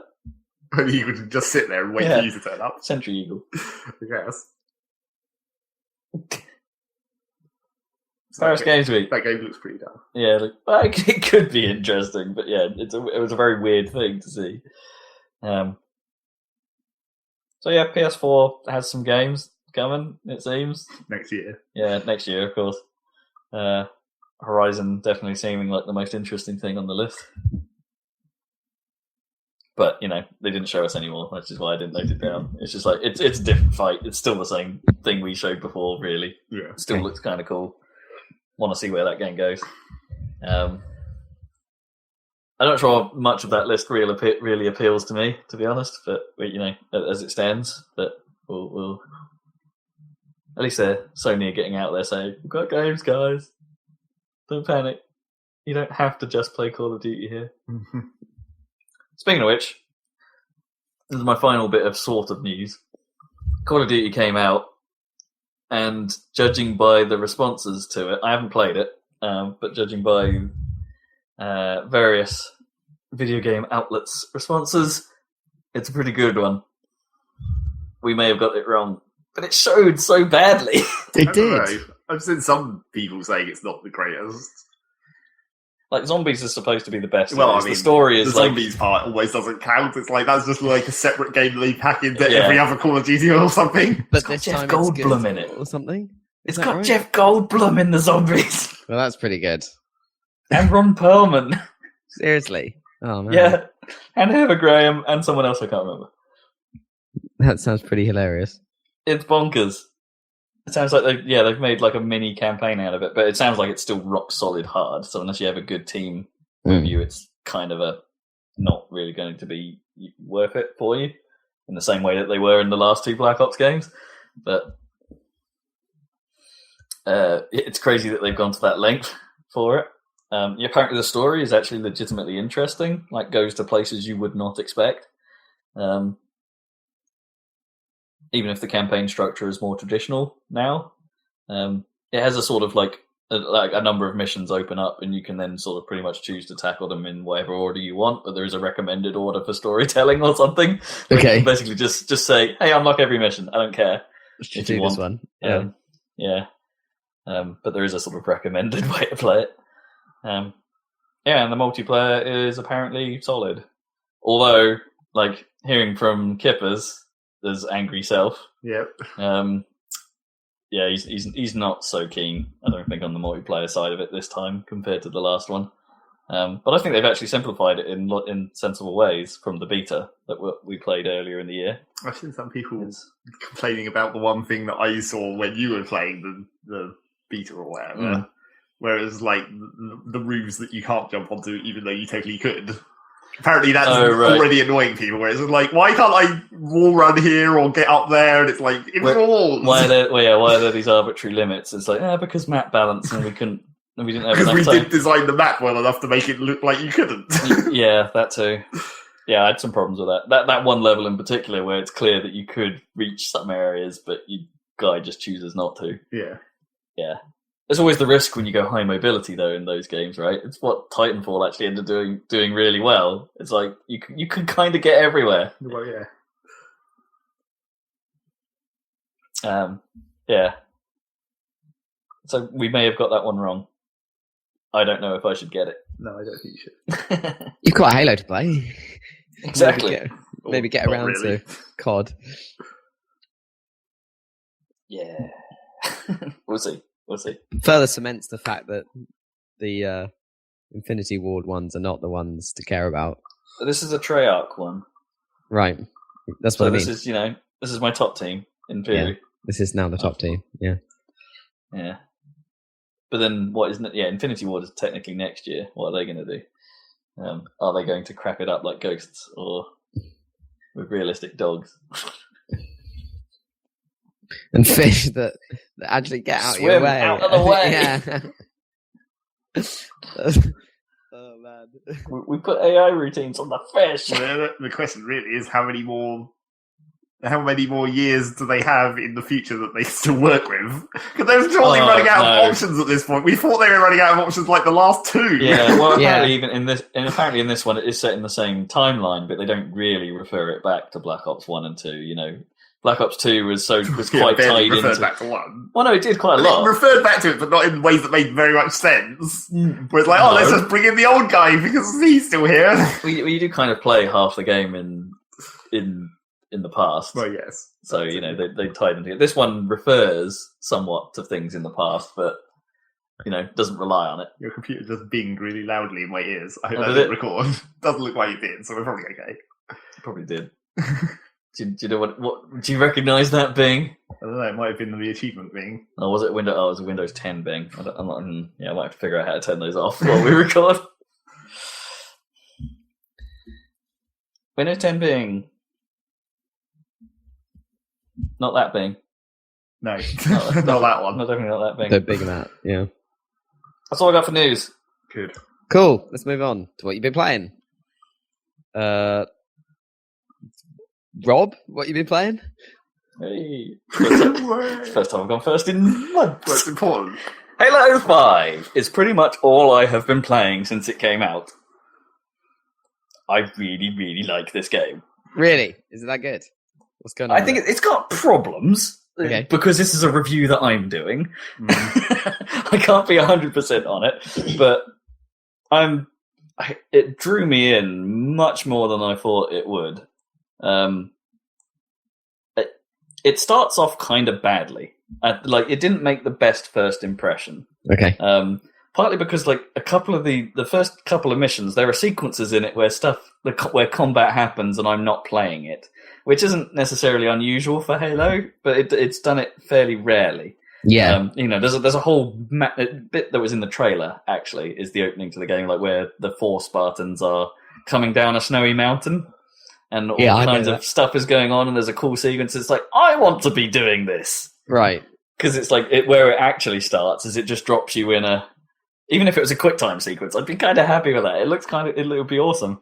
But then where it actually starts is at the end of it, you just fall off a bit of cliff and sort of you land in a sort of quiet clearing with a load of semi-dead Covenant, and you start playing Halo at that point. Yeah, basically. Than what you'd just seen happening. Yeah. So they have avoided throughout the entire game actually any semblance of QuickTime events. So even that little bit that was in Halo 4 at the beginning and end, they haven't brought that back. Which I guess makes kind of sense. Even if it perhaps takes away from. I'm okay with QuickTime events in the context of like, oh, this is a story moment, but we don't want to break you out of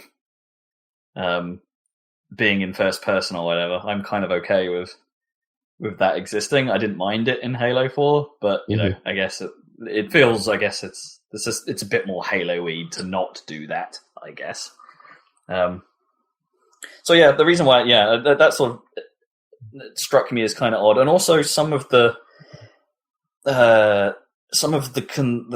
payment, I suppose, they've had to put down in order for the game to run at 60 smoothly. Yeah, is kind of immediately apparent. Really? Okay. It's generally a good-looking game, but I find it surprising that it hasn't come up more often. Like just how they're achieving it. Like the LOD range is fairly close. For instance, the shadow popping in particular is pretty obvious. Okay. As the detail improves. But the worst offender for me is it doesn't take very much distance before animation rates stop running at 60. So your favourite bugbear. Yeah. My favourite problem, the old Bioshock problem. PC problem as well.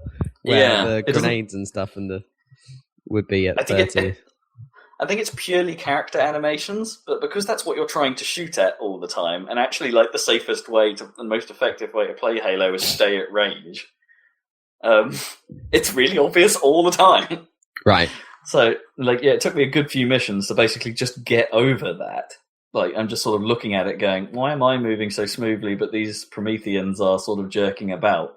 And after a while, you start justifying it to yourself in that, well, okay, the Prometheans are kind of weird-ass things. I can kind of forgive them for it. Robots. Yeah, I can kind of forgive them for it to some degree. But then when you see the Covenant doing it, it's like, no, sorry. That cost perhaps is slightly too high for me. Right. It's way too high because they already lost co-op.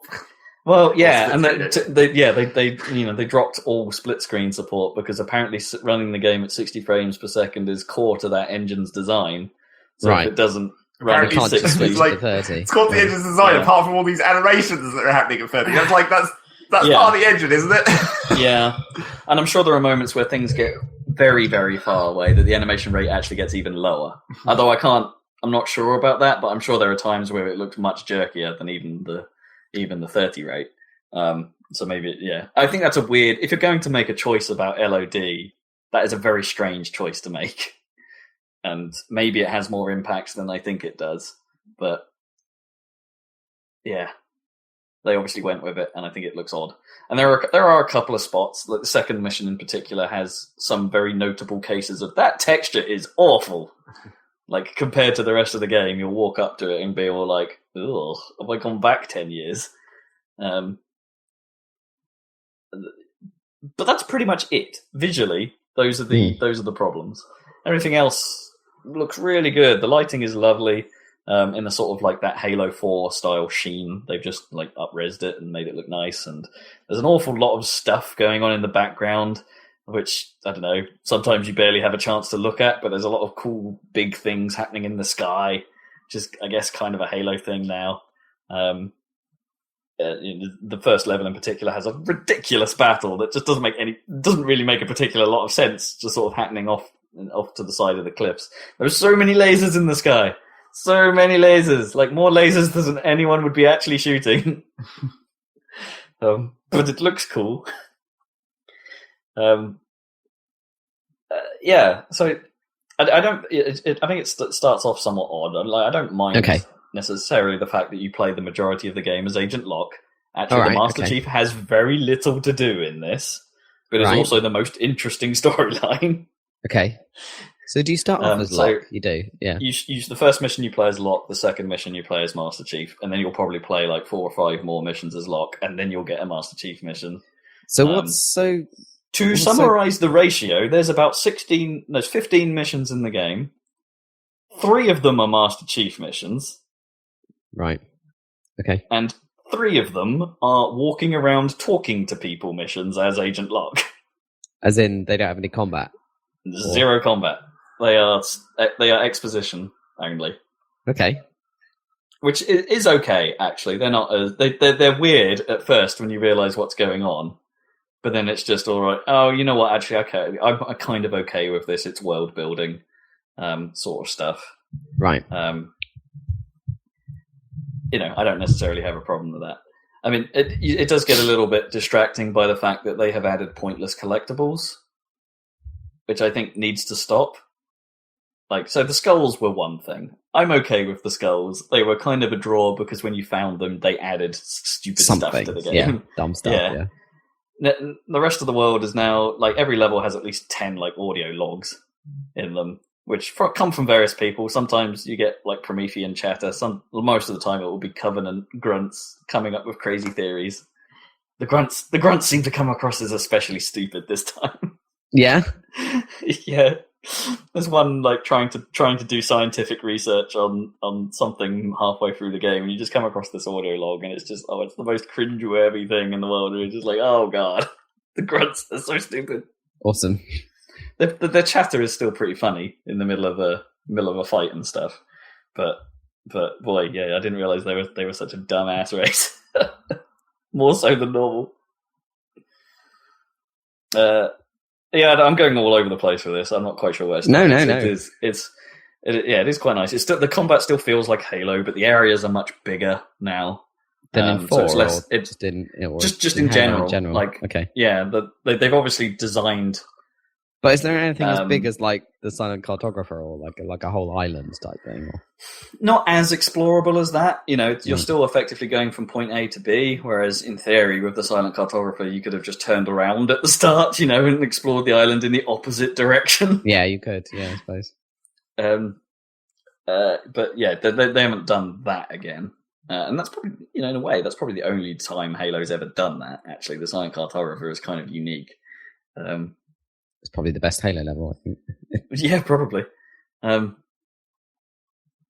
Yeah, so the areas are much bigger. It's clear in places that they have taken the 4-player co-op aspect into account at all times. Where that's at its worst, I mean, yeah, it's absolutely fine for single player most of the time. It's like, yeah, the areas are bigger, but the enemies aren't so clever that they'll always be flanking you as soon as they realised, that's the key player we have to destroy, right? They'd all just spread out and murder you.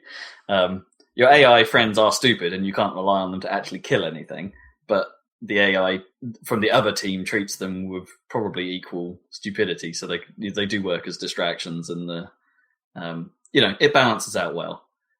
It feels like with those encounters with the bigger space that there are more enemies to kill as well, and so encounters feel much grander. Not necessarily in a Halo way. I mean, this is in a way that this whole change of style doesn't necessarily feel like a Halo game. It feels like perhaps slightly edging towards that kind of Call of Duty style madness. Right. It's less about the sort of careful pacing and hiding behind a rock and then popping out at the right moment, because there's more going on. Right. You just have to get stuck in. Yeah. Yeah. So it's a different feeling game. But it's still enough Halo to be on my good side. Ultimately, I think there are some of those big areas that fall down a little bit because of the size of them, especially the vehicle sections. The vehicle sections aren't very good. I mean, really? Okay. I mean, at least I didn't enjoy them very much. It's like, this is a bit where I'm going to drive a tank, and it feels like it's just thrown in. Right, because they have to. Well, yeah. They've done that before, like even in Halo 2, right? They just drop a tank on you and go, here's the tank section. Yeah, but it made more sense because in that game, it's not mysteriously teleported in from nowhere. Spoiler alert, yes, there is one point where that happens. But you just get a vehicle. It is literally, I found this. Yes. You can make use of it, can't you? And it's like, yeah, we can make use of that. Yes, that stuff happens towards the end of the game. But yeah, I don't know. The vehicle sections aren't much co-op. There's one flying section that's okay. A little bit hard to get to grips with, but again, feels like it's been designed more for co-op play than single play. And there's one particular recurring boss type character that returns. When I say recurring, you fight him a lot. There's probably 6 or 7 fights with this one guy, right? With this guy, and he can only be effectively killed in the back.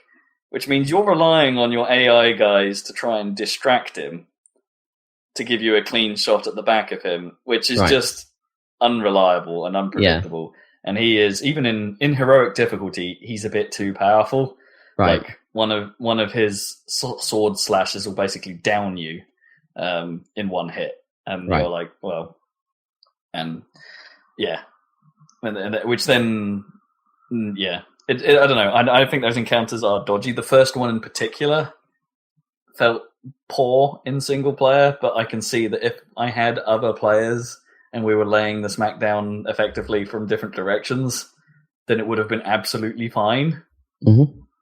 But yeah, him and even hunters, actually, hunters are much more reactive than they used to be. They're kind of impossible to fight on your own. You need them to be distracted.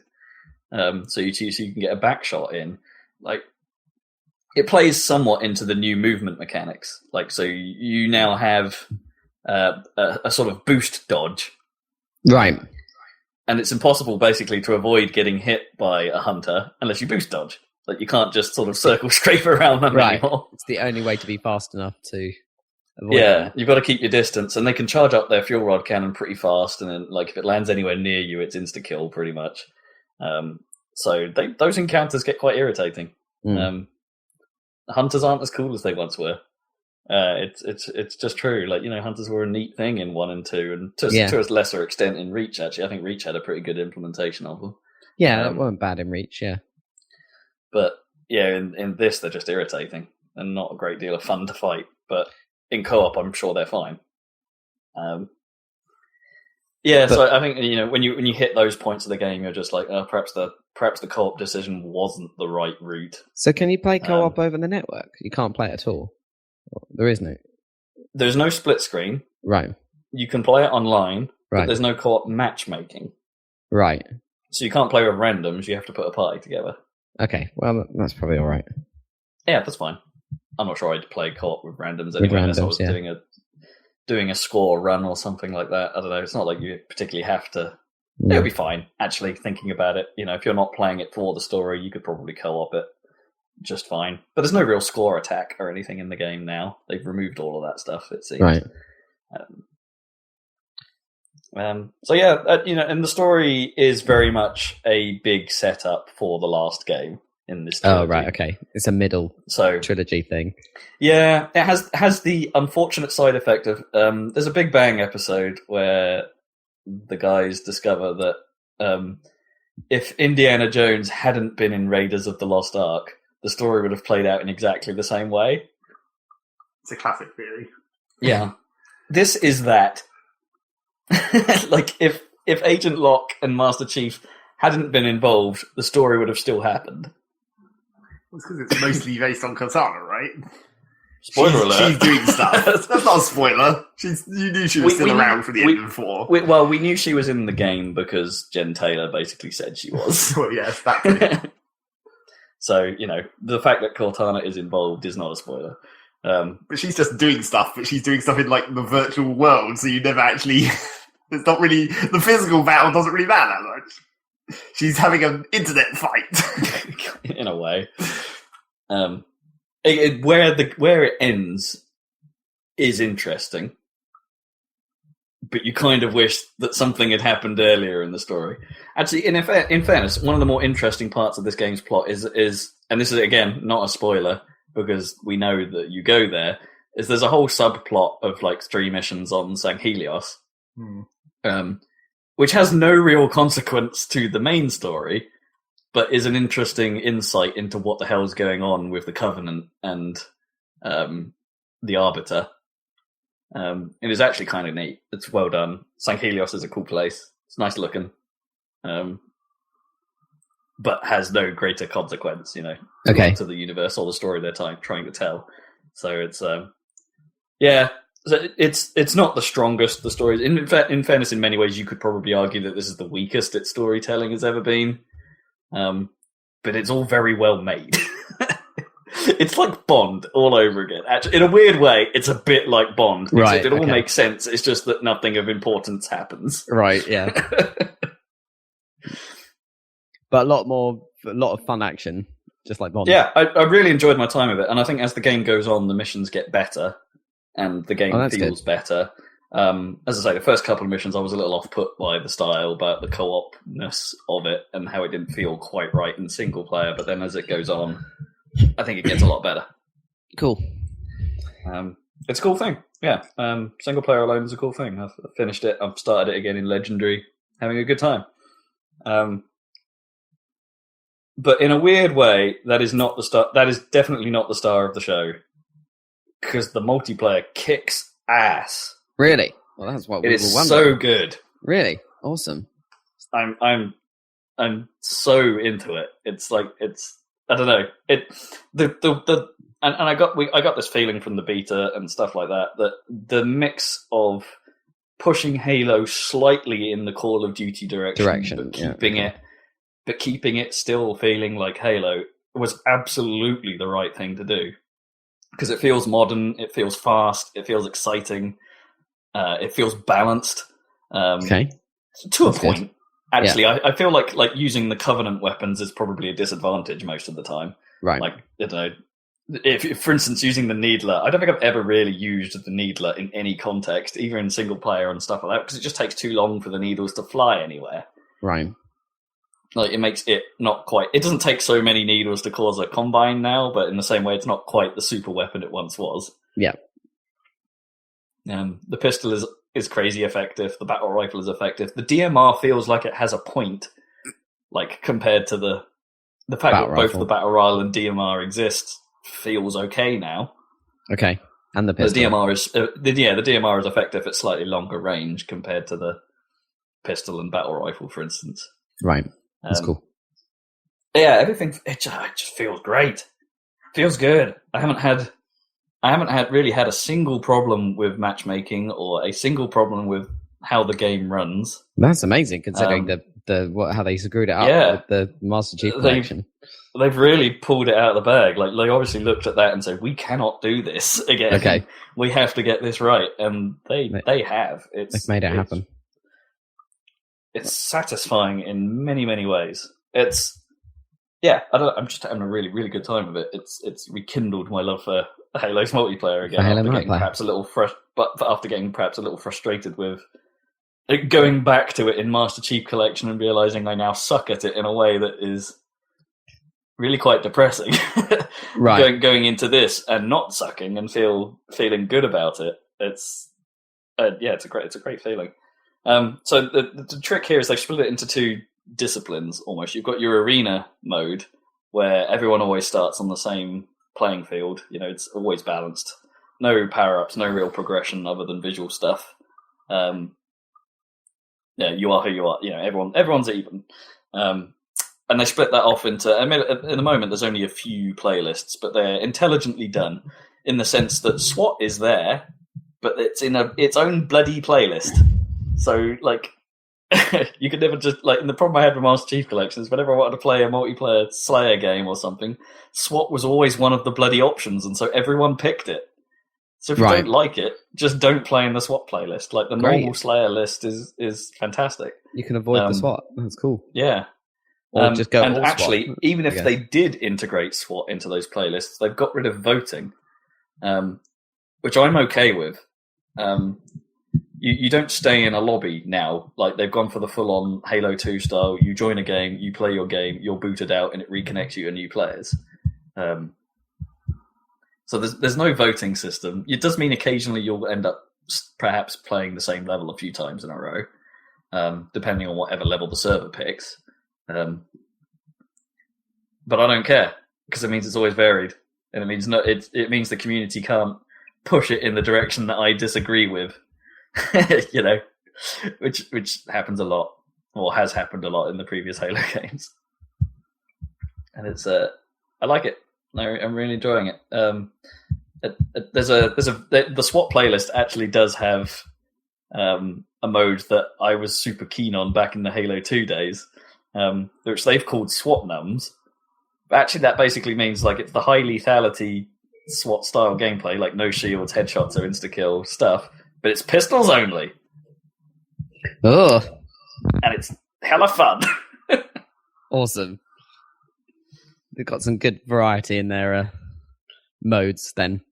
Yeah. I mean, there's only one level I've come across. The levels are well designed as well, apart from one, which I really dislike. It's called The Rig, and it's basically a very small, very tight oil rig-based level with a giant hole in the middle. That I think is way too small, basically. The way too open. Like, there are too many sight lines. People can just creep up on you from anywhere. Like, strategizing on that level is practically impossible. The only time that level actually works is when there are focused battlegrounds as a result of the Strongholds game type, which is basically a variant on Call of Duty's Domination, where it's like, you've got to cap these points and hold them. If you have more points than the other team, you're scoring points. That's all that is, but that makes that level bearable, at least. All other times, it's a shit show. I really don't like it. But all the other maps are absolutely fine. Even if they do favour a sort of more industrial indoor feel. There aren't many that are like outdoor style stuff. But that's right, okay. like I think Blood Gulch type thing. Yeah, I think I'd have liked a bit more variety in where the levels are actually set. But and this leads on to probably the best thing. There'll be no such thing as map packs in Halo 5. They'll just add them for everyone, will they? Yep, all multiplayer good. Improvements and updates are going to be totally free. That's what and everyone will get them. That's great. Really good. It's a great move, which means they're doubling down on making money out of Warzone. Right. So Warzone is the new game mode that is bonkers. Okay. It's the biggest multiplayer that Halo's had. It's I think it's 24 players, so 12 on 12. Right. Biggest, is it? Big Team Battle was that big, wasn't it? Big Team was 8 on 8, I think. I thought it went up to 12. Maybe it did, yeah. I don't know. So it's 24 players, 12 on 12, and they're longer matches, so typically they last about 20 minutes. But the map is big, and the objectives are interesting. So there are multiple ways of winning. It's the first team to either score 1,000 points, and you can score points by either killing enemies or killing boss characters that are NPCs that spawn around the world. Okay. Some of which can be really tough. And those are sort of randomized each game. So sometimes you might get a Baron, which would be like a Covenant elite Banshee pilot or something, or every now and then you'll get like sort of like super heavy Knights of the Promethean spawn in. And towards the end, these will get harder as the game goes on, and worth more points as the game goes on. So that's it's the first team to score 1,000 points will win. The alternative is there are 3 bases on the level, and if one team manages to gain control of all 3, then the enemy core is exposed, and you can start doing damage to it and win the game through a core destruction. I've never seen that happen so far. That seems really hard to achieve. Although generally the team that is winning all the points also tends to be the team that has the most score. So like the two things don't necessarily work opposite each other.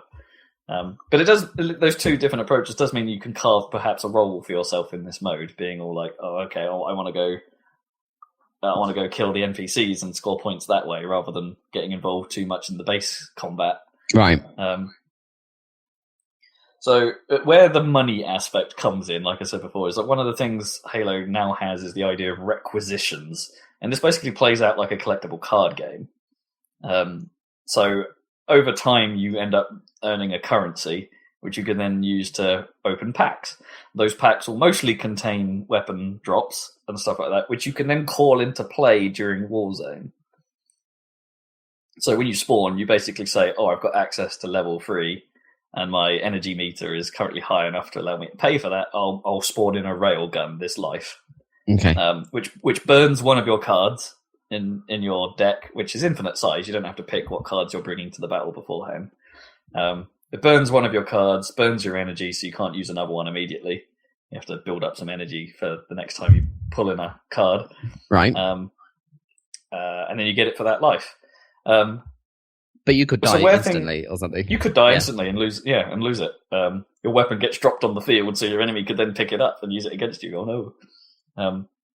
And this also applies to vehicles. You have to get vehicles in this mode, you have to burn a vehicle card. Right.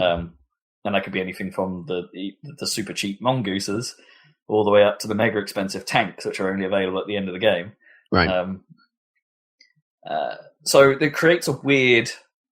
This is where I think that mode sort of falls down, and I think it would be better if it was somehow not card-based, because it then creates the weird sort of strategy. Oh, do I really want to burn my cards? Do I really want to waste them and not have them again if things go wrong? If you're already being beaten, for instance, it's like, oh, do I want to waste my cards trying to turn this around? Right. Or do I not believe in my team? It creates an extra layer that I'm not sure I find welcome. Okay. In the Halo experience, is that I think that game type would be better without them. But obviously, they're That's not free the way. from microtransactions. Yeah. You could buy packs for real money.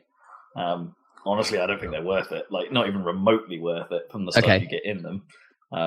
It's like a couple of quid for a gold pack. But that might...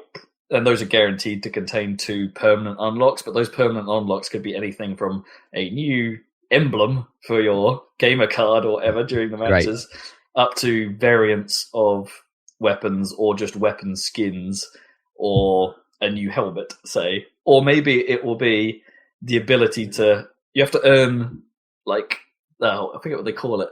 It's like you basically have to have the certifications, that's what they call them. You have to get the certification card first for a particular type of weapon or vehicle before you can get the cards. Oh, right. That you can burn for them. Yeah. So I don't have any of the tank certifications yet, so I'm never going to get tank cards until that drops. And I've been playing for quite a while, and I still haven't had those. I can pretty much drive Ghosts and Warthogs, and that's it. I can steal them and drive them that way, but I can't call them in myself. It's a shame you can't earn the ability to get them from driving stolen ones. That'd be quite good if you could. Yeah, that would be kind of neat. Earn your certification with a certain amount of time spent in stolen tanks. Yeah. I can't help but think, that the game would be better if, one team had to earn the ability to get a tank at some point, or something like there had to be some objective to achieve, and it's like, okay, yeah, you can call in a tank at this point now, rather than relying on players having cards and having to burn them, and it's... Right. I don't know, it's a bit odd, but if it pays for free arena, then whatever. Yeah, if you'll just play that. If it plays for free arena updates, then fine. It's interesting, but I'm not sure it quite fulfills its potential.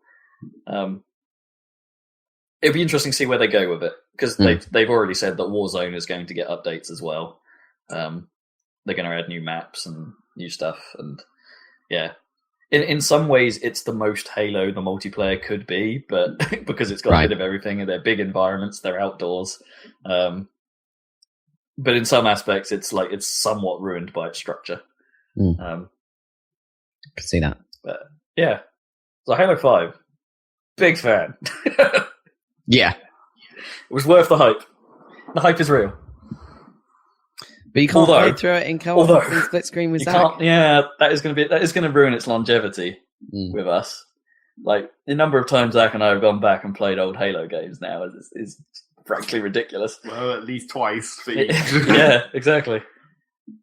And this game will never be able to do unless I buy another Xbox, which seems a bit overkill. Or if Zach bought an Xbox, which he will never do. That's even less likely than you buying two. Yeah. Yeah. So yeah, the longevity is somewhat screwed, I think, as a result. Yeah. Which is ironic, the one campaign that is purely designed for co-op, or more purely designed for co-op, is the one we can't play. Yeah. Yeah. So that's a little disappointing. But hopefully the multiplayer will have enough legs with me to make me not care.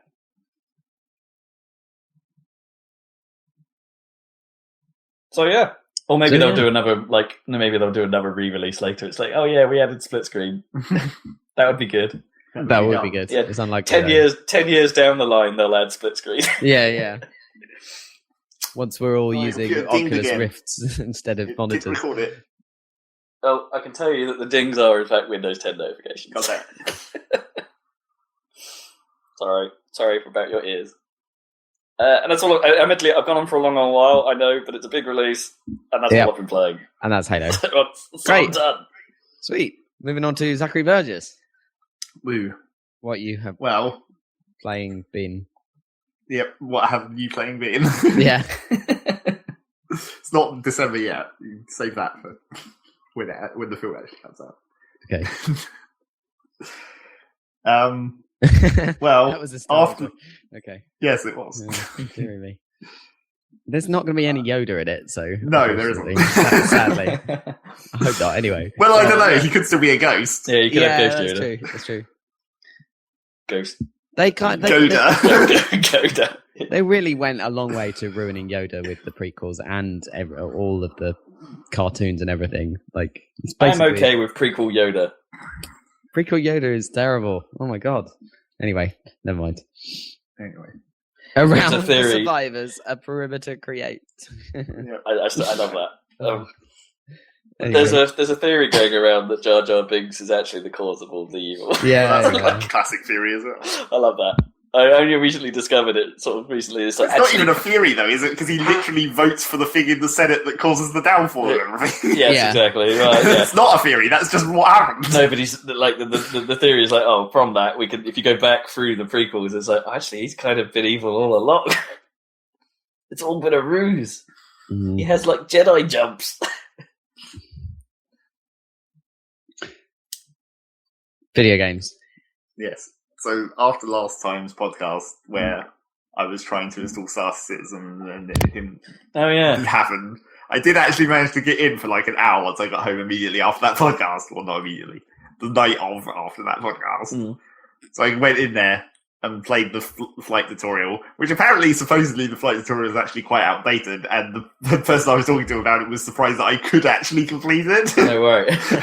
Like, apparently it's like the tutorial is maybe slightly broken for how the game actually works now, because they haven't updated the actual tutorial scenario or whatever. They've updated the physics, but not the Yeah. coding through the tutorial. But apparently I got through it okay, so that was fine. And yeah, I mean, I was playing with the mouse because I couldn't be bothered to dig out my joystick at that time of night, so that felt weird because there was like mouse acceleration was quite severe, Right. but I managed it well enough. But yeah, I mean that game, as it stands at the moment, is like what you'd expect from a spaceflight game, I guess, in the vein of like Does X-Wing it feel and like stuff. Wing Commander? I don't know. I didn't play Wing Commander, No, so I can't really compare that.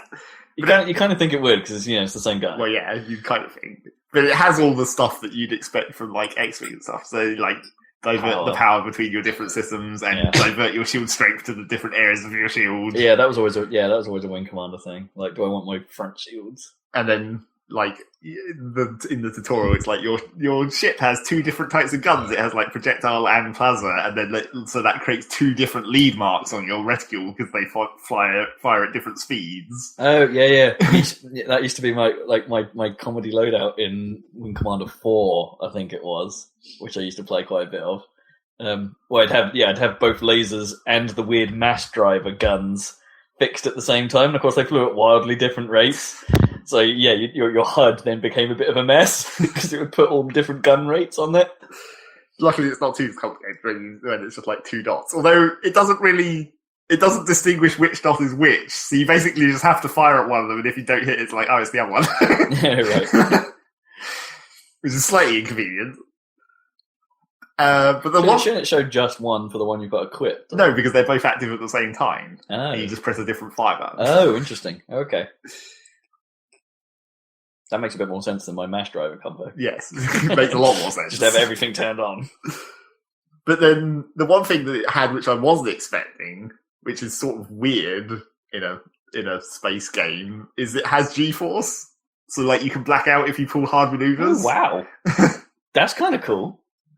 Which is weird for Yeah. a space game. It's like, I guess they haven't solved it in this universe. Yeah.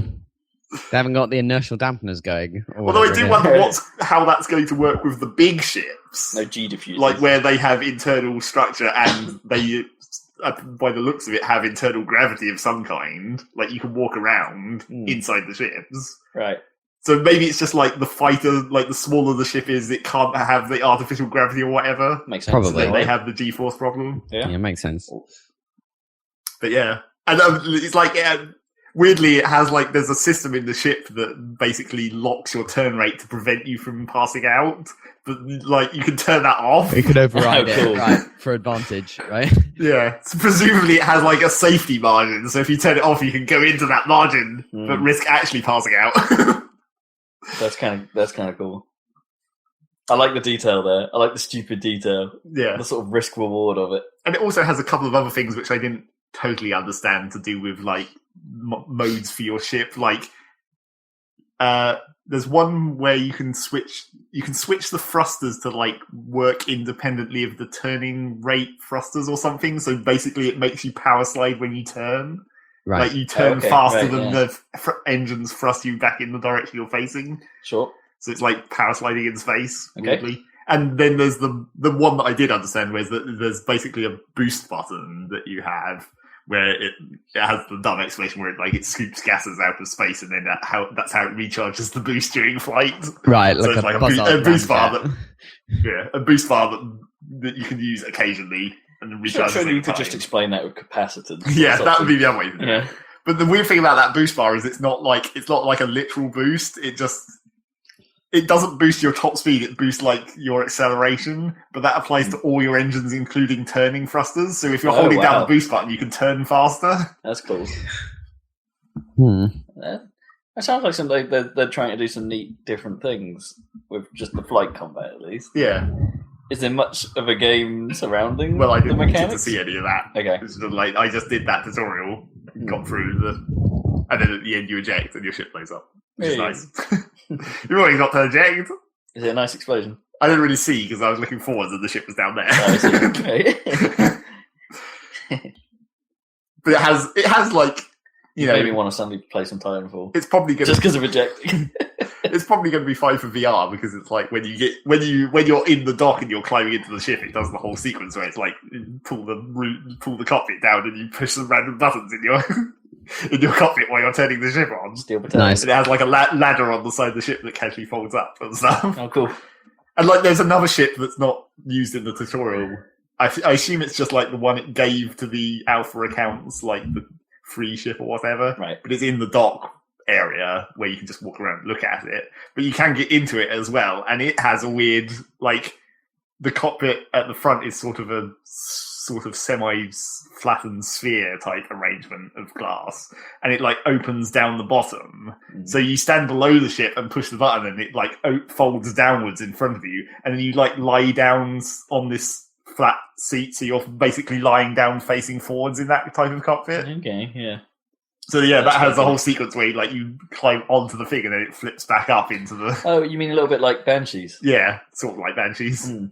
But where the Banshee, you're not being grabbed No. by the Banshee. Like, So yeah, they've done some fancy stuff, and then, they've started showing some of the bigger ships as well and walking around in them to some extent, but not in the stuff that I played. Hmm.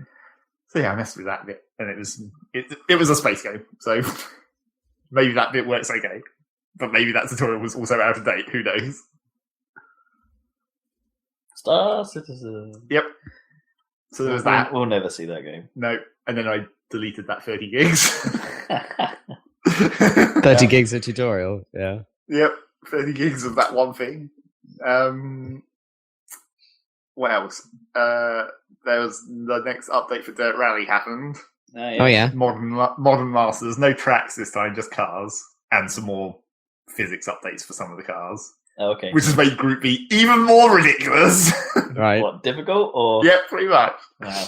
I think the main thing from what they said and what I read about the physics update, because they haven't been very specific about it, which is kind of awkward, and also they still haven't fixed the force feedback for it, so everything still feels quite light. Okay.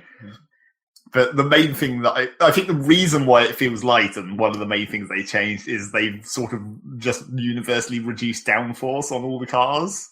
Okay. So like it feels light because it is So the, like the actual all the cars are actually driftier. yeah. Then it's most noticeable on like the tarmac stages. It's a lot easier to just lose your grip and lock everything up and slide off. Which I still find slightly bizarre. Like, it's still like all the Codemasters games. I've always felt the grip on tarmac has never quite felt right. It's like It's like because you're sliding all the time in like Codemasters physics. It's like Well, yeah, it started to seem like that a bit in some of the cars. I mean, I certainly feel it sliding a lot more, even on like shallower corners. You're having to like be careful with it, like apply the power in a certain way to make sure you're not overspinning. It sounds like they're making it more like classic, like Codemasters rally games, like because it's dirt, but they've moved in this direction of everything being a bit faster, a bit grippier. By lightening everything. Oh, yeah, maybe the power slide is back. Maybe. So yeah, I tried a very small amount of the Group B because I wanted to see how different that was, and it was fucking impossible. So I was like, but then I haven't driven the Group B stuff for ages, so I'm not used to it, which was part of the problem. So, and also, I was driving the Group B car I have that's fully upgraded, of course, which just makes it also even more ridiculous. So are there groups where all the cars have been redone? Yeah, most of them have been redone now. Okay. There's just a few more that still haven't. I was thinking, I was on the verge of going back to it actually recently, just with a controller until the force feedback fixes. Yeah. I mean, I know I always said like I'll go back to it when it's done, and I get my new PC. But the temptation's getting strong. Yeah, we can set up a league. We can have time trials against each other. The Happy Salad League. Oh yeah, that'd be fun. Good. But so the other thing that was in this pack was those cars, and the important thing is there's now a Lancer. Yes. It's only the Lancer 10 though, so yeah. 9 and 8 were better. Is it still red and white?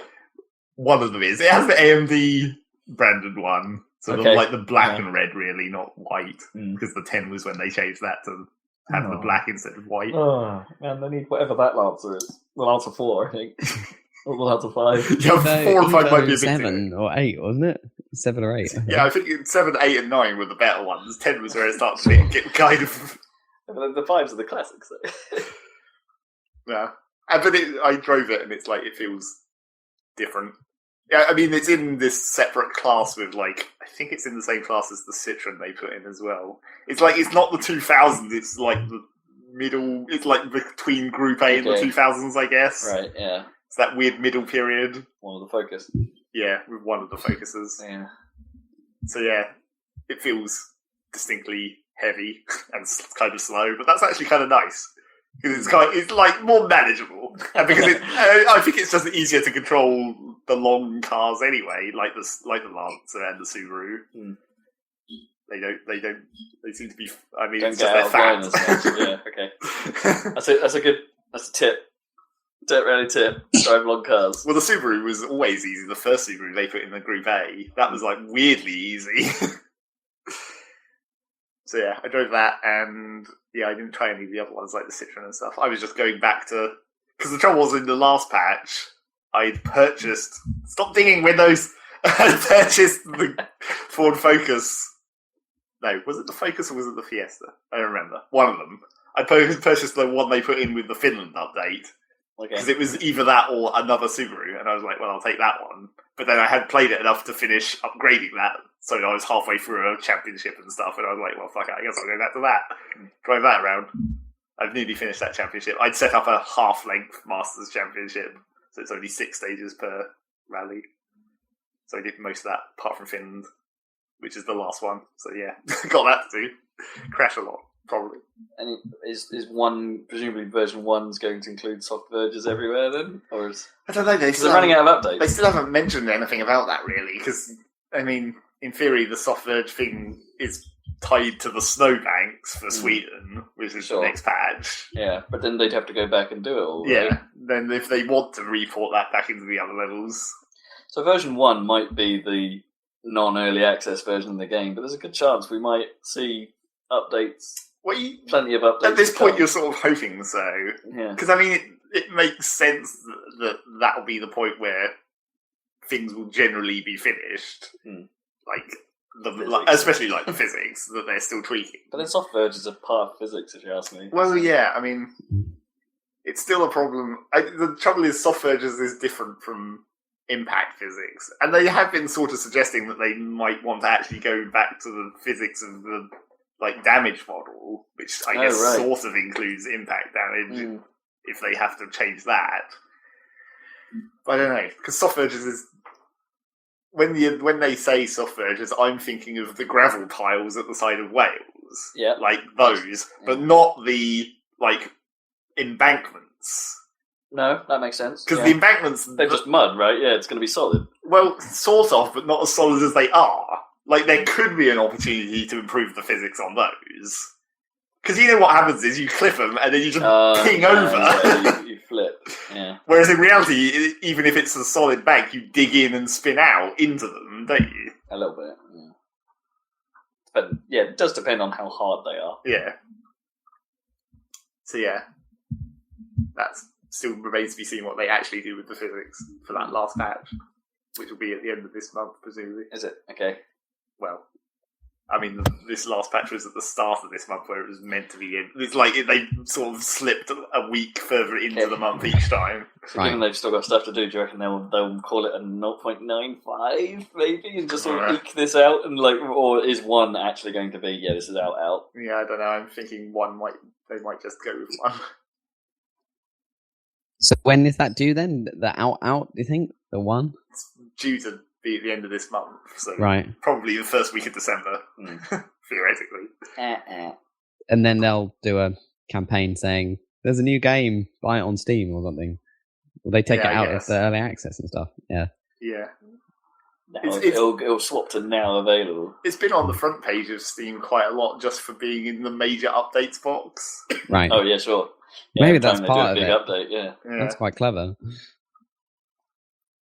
And of course, it's always been on discount through early access. Yeah. Even though the actual price has also gone up as well. Yeah, I noticed that. The sort of base price for the game has increased over time. Yeah. I mean, they said it would, so... Yeah. It was really interesting watching But I thought they were just going to reduce the discount, like, rather than... in the Double Fine documentary, it was interesting how they talk about how important it is to be on that front page of Steam, on that box. Yeah. So yeah, there was that. What else? I played quite a lot more Minecraft. Casually did some more. The thing that I knew was going to happen happened, where I was playing that Skyblock thing, which was that big mess of mods and the Skyblock challenge and doing all that. But there came a point where I was just like, I just want to play these mods in a regular world, but like only some of them. So I ended up doing that. Like I made a separate install, got the specific mods out of that huge list that I thought were cool and interesting, and then just started in a regular world. Right. And it was like, let's play these mods properly with an actual world to stand on. Although not strictly speaking, I guess I didn't even do that because I also downloaded a mod that changed world generation, and I think I finally found.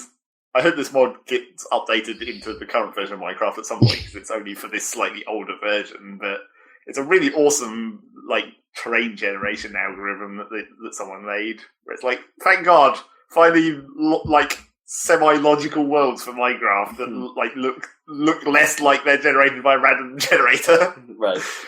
It has like nice smooth curves and nice proper mountains and actual forests and stuff, and with like a lot of extra scenery generated from the same stuff. Like there's fallen trees, like it just puts logs that are horizontal instead of vertical, and like rock, like boulders that are just randomly strewn around. Yes, that sounds neat. And the different environments are like, and the transition is a bit smoother, like it blends it a bit better. It still can be like between a desert and a snowy area. Okay, right. Sometimes. There isn't necessarily the rule to say, you kind of have to separate these with temperate. Yeah. But it's a bit of a smoother transition. So it's actually quite a nice terrain generator. Although it does sort of... It looks nice, but there are certain things where it changes the balance slightly. Like, a lot of the random rocks you get in Pine Forest are made of mossy cobblestone, which is usually quite a rare thing. So if you happen to need mossy cobblestone for any of these mods, it's like, now you don't have to... Now it's quite common, you can just go outside and mine it. It's not so rare. Yeah. But yeah, it's a pretty neat thing. Makes everything look nice. Gives you some nice places to build, I guess. And it's mainly just... One of the things that I like most about it is... I'm not sure whether it's actually an effect of this terrain generation or whether it's sort of just a coincidence to do with how it does this terrain generation. But it seems to get rid of a lot of surface cave entrances. Like, there's a lot less just random holes all over the landscape. Yeah, okay. which just makes everything look nicer. It's like, nice smooth terrain. And you have to find the caves. Well, I mean, inevitably what you do in Minecraft is just dig a hole straight down with a staircase, and then any caves you intersect, you spread out from there. Build a shaft. Yep, pretty much. So yeah, I did some building and messing around with these mods again. That was Minecraft. I can't remember what else I played. I'm fairly sure there was at least one other thing, but I don't remember. Played some Rocket League, of course. Yeah, played some Rocket League. Continuing. I'm up to bronze 3 in solo now. Oh wow! Okay, cool. Well, I don't think I might go much higher than that. I might just get into whatever's after bronze 3. I might get to silver 1. I think is next after bronze 3. Yeah. Does take a friggin' age to rank up. Yeah. Yeah. And although maybe that's the thing to be slightly questionable about in Halo's ranking system. Apparently, in one of the playlists, I'm a platinum. there's only like diamond and onyx above that. Okay. Yeah. And I also very briefly went into Team Fortress because I just wanted to play some Team Fortress, but I didn't realise it was in the middle of the Halloween. Of course. Yeah, of course. Which is like all the biggest Halloween things put together, isn't it, or something? Well, yeah, because they didn't make anything new. Well, technically they did. They made Halloween-based contracts for their contract for the paying unlocking or whatever, all that stuff. Yeah. But yeah, I didn't play any of the Halloween maps anyway. I just went to. Although what they did change related to that is every time you kill someone, it like absorbs the soul into the contract thing. Yeah. Like one of the things is like you have kill people to get these souls to complete the contracts or whatever. But that just creates a really annoying sound every time you kill someone. It's like this like weird whistly ghost noise where it's like every time you kill someone, and I'm like, stop doing that. So they made Dank Fortress. Yeah, basically. It's annoying. Dank Souls. So yeah, there was that. And I guess I did play some more of that Dungeon Defenders. Grinded some more of those. Saw every level now and did some stuff. It didn't turn out to be any more interesting than it looked like. Like, I discovered what the thing with those different types of towers was, and it's not really... It's like when you get to the like level 50, you unlock the capability to switch to these other types of towers on your main tower. So you still only basically have one actual tower for most of the characters. Okay. Yeah. So yeah, disappointing. And I guess that was it. How's Metal Gear doing? Metal Gear is good. Still plodding along. Going quite slowly because I'm doing all these side ops and stuff, but at least I got to some story stuff. Like I've met the Metal Gear of the game.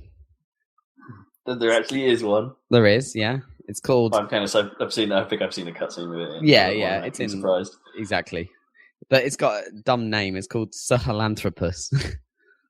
Okay. Yeah, that's typical. That's a mouthful. Yeah. Well, I think that I tried to look it up on Wikipedia, and like Sahelanthropus is like an early hominid, but I don't think it's actually like the game seems to think that it's like the first step to walking upright or whatever, bipedal like walking compared to like earlier apes or something. But Wikipedia seems to think that it's not necessarily that even connected to our line that hominid. Interesting. So I don't really know. But that seems to be the game's idea, is that it's called that because it's the first weapon system to walk upright, and for some reason that's incredibly important to Metal Gear. The fact that they walk. So what is Zeke? So Zeke walk? Yeah, that's a good question, because I think the idea was that the Peace Walker stuff didn't really walk properly, and certainly not the Metal Gear Solid 3 thing. Obviously, didn't walk at all and didn't have legs. The Shagahoth or Hod or whatever the hell that thing was called. I think it's literally called the Shagahod. Yeah. Anyway, some hot shagging. But yeah, Zeke, like from the shots I've seen, it looks exactly like Rex. So except like tens of years in the beforehand, and maybe a bit smaller. So I don't really understand that. But Sahelanthropus seems to stand more upright than Rex seems to be kind of squatted over, right? like the one I from guess. Metal Gear Solid 1. Yeah. Whereas Sahelanthropus seems to like stand pretty tall, sort of Godzilla style, or whatever. So maybe that's the difference. I still don't see why walking is useful, really. Yeah. But anyway, if you're big and you're walking, then Yeah. I can climb more different types of terrain, maybe, than a I tank. guess. So I don't I'll have see. to worry about steps because I can walk up them. Yeah, I guess it's more all-terrain, kind of like Star Wars style, but I don't know. I guess that's the idea in Afghanistan or wherever, it can stomp over stuff. But it doesn't. This one doesn't have, as far as I know, a nuke launcher, which seems to be the other key element of Metal Gear. So, whereas I think Zeke did have nuclear capability. Yes, because that was why they hid it under the sea. Exactly. Yeah. So I don't know what makes this one special compared to Zeke. It seems like a cut down, smaller one without the nuke launcher, which seems to be, but it stands more upright. So maybe that's it. I don't know. Anyway, the mission was fun times to get there. Although when you actually encounter it, the sort of boss fight with it, where you have to run away from it, that wasn't that much fun. But the mission leading up to it, with all the actual gameplay, with all the sneaking and stuff, was pretty cool. There's some nice new areas. I had to go to Afghanistan Central Base Camp, which was a huge sprawling base and stuff with airfield and everything. So that was kind of cool to sneak across. And also they introduced the D-Walkers there. So, I've also, I've finally unlocked D-Dog. So I haven't really used him much yet, but he seems quite cool. Although it's a bit unnerving having a dog like right behind you while you're like lying in the grass trying not to be spotted. I don't know. Well, can the dog actually be spotted? Yeah, it sort of can. Yeah, but it sort of distracts enemies. They don't think it's an enemy. They just think it's a dog. They just go, oh look, there's a dog over there. Yeah, so it doesn't raise the alarm, and I think you can actually use it, but you can give it commands to like distract people and stuff. And also, it's sort of over there with an iPad. Yeah, and it spots enemies, but it doesn't tag them. So that's quite good. I didn't realize that that's how it worked, but I guess it makes sense. So it tells you where they are, but then you have to actually look at them with the binoculars to actually tag them and have them permanently tagged. Because I think if they go out of the dog's range, then they disappear again. But if you tag, so you can still do them the see-through walls thing when they're nearby. Maybe, yeah, when they're nearby. I think that's the idea. Yeah, or not even that. I mean, the range is quite good, I think, but they will disappear again. Whereas if you tag someone, they'll remain tagged even if you're miles away. So yeah, I can see D-Dog being useful, definitely. And I'm just about, I think story-wise, about to unlock Quiet for missions, because there's been cutscenes about, is it alright if she comes to missions, blah blah blah. But the trouble is, I'm a bit annoyed about that, because Quiet, when I first saw the whole character design, it's like, this is ludicrous. What the hell is this all about, or whatever? This is so sexist. Yeah. But then, actually, as a character, she sort of is kind of interesting, I guess. And I wouldn't mind having her come on missions and stuff. The trouble is, I'm playing non-lethal, and I don't think there's any way to upgrade her to a non-lethal point without her killing people first. You know? No, I think you're right. So I think, yeah. She has to get to that point. Yeah, so I think I basically just can't use Quiet because I'm trying not to kill people, which is kind of a shame, but maybe I'll do another run through some other time. I think I'll stick with D-Dog, or the horse is actually really useful. Can you Fulton your buddy? I think you can. the dog. It gets Fultoned at the end of the mission, so you so when you're using the horse, you get off the horse, get on the helicopter, and then as you're taking off, you hear your horse being Fultoned and like whinnying into the air, which is always hilarious. Yeah, because that's how you originally get the dog: is you find it and you Fulton it, like when it's a puppy. Yeah, you can Fulton most things. I need to upgrade. I feel like I've been doing a lot of side arts, but maybe I'm not Fultoning enough good people because my research isn't good enough or whatever to unlock. Because I want to be able to unlock the ability to Fulton bigger stuff and stuff like that, and I haven't got enough research. But the thing is, what I want is like you need to. I think I said this last time, but you need to upgrade your binoculars to be able to see whether people have higher skills. Yeah. Like my binoculars only tell you up to a C level at this point, but I can't unlock the next level of that without more research skills. So I'm sort of anyone I see with a C grade in research, I'm trying to Fulton, but I don't know. Just Fulton everyone. Yeah, the thing is, like, I tend to just knock people out and leave them because they will spot the balloons if they're near a base, or if they're in the middle of the base and you Fulton someone. It's a little bit risky because sometimes they'll come over and investigate that.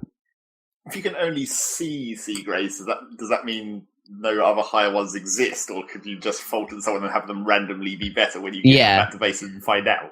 Yeah, I think that's it's like a top level, but the sensor can detect anything above that. It's like it could be above, but you just can't see. Yeah, because like there are actual side ops which are like extract the highly skilled soldier, and so that will mark a guy as the highly skilled one, and you go in and Fulton him. But your binoculars will only tell you up to a C level. But of course, once you've got him, he's like an A+ or something in combat.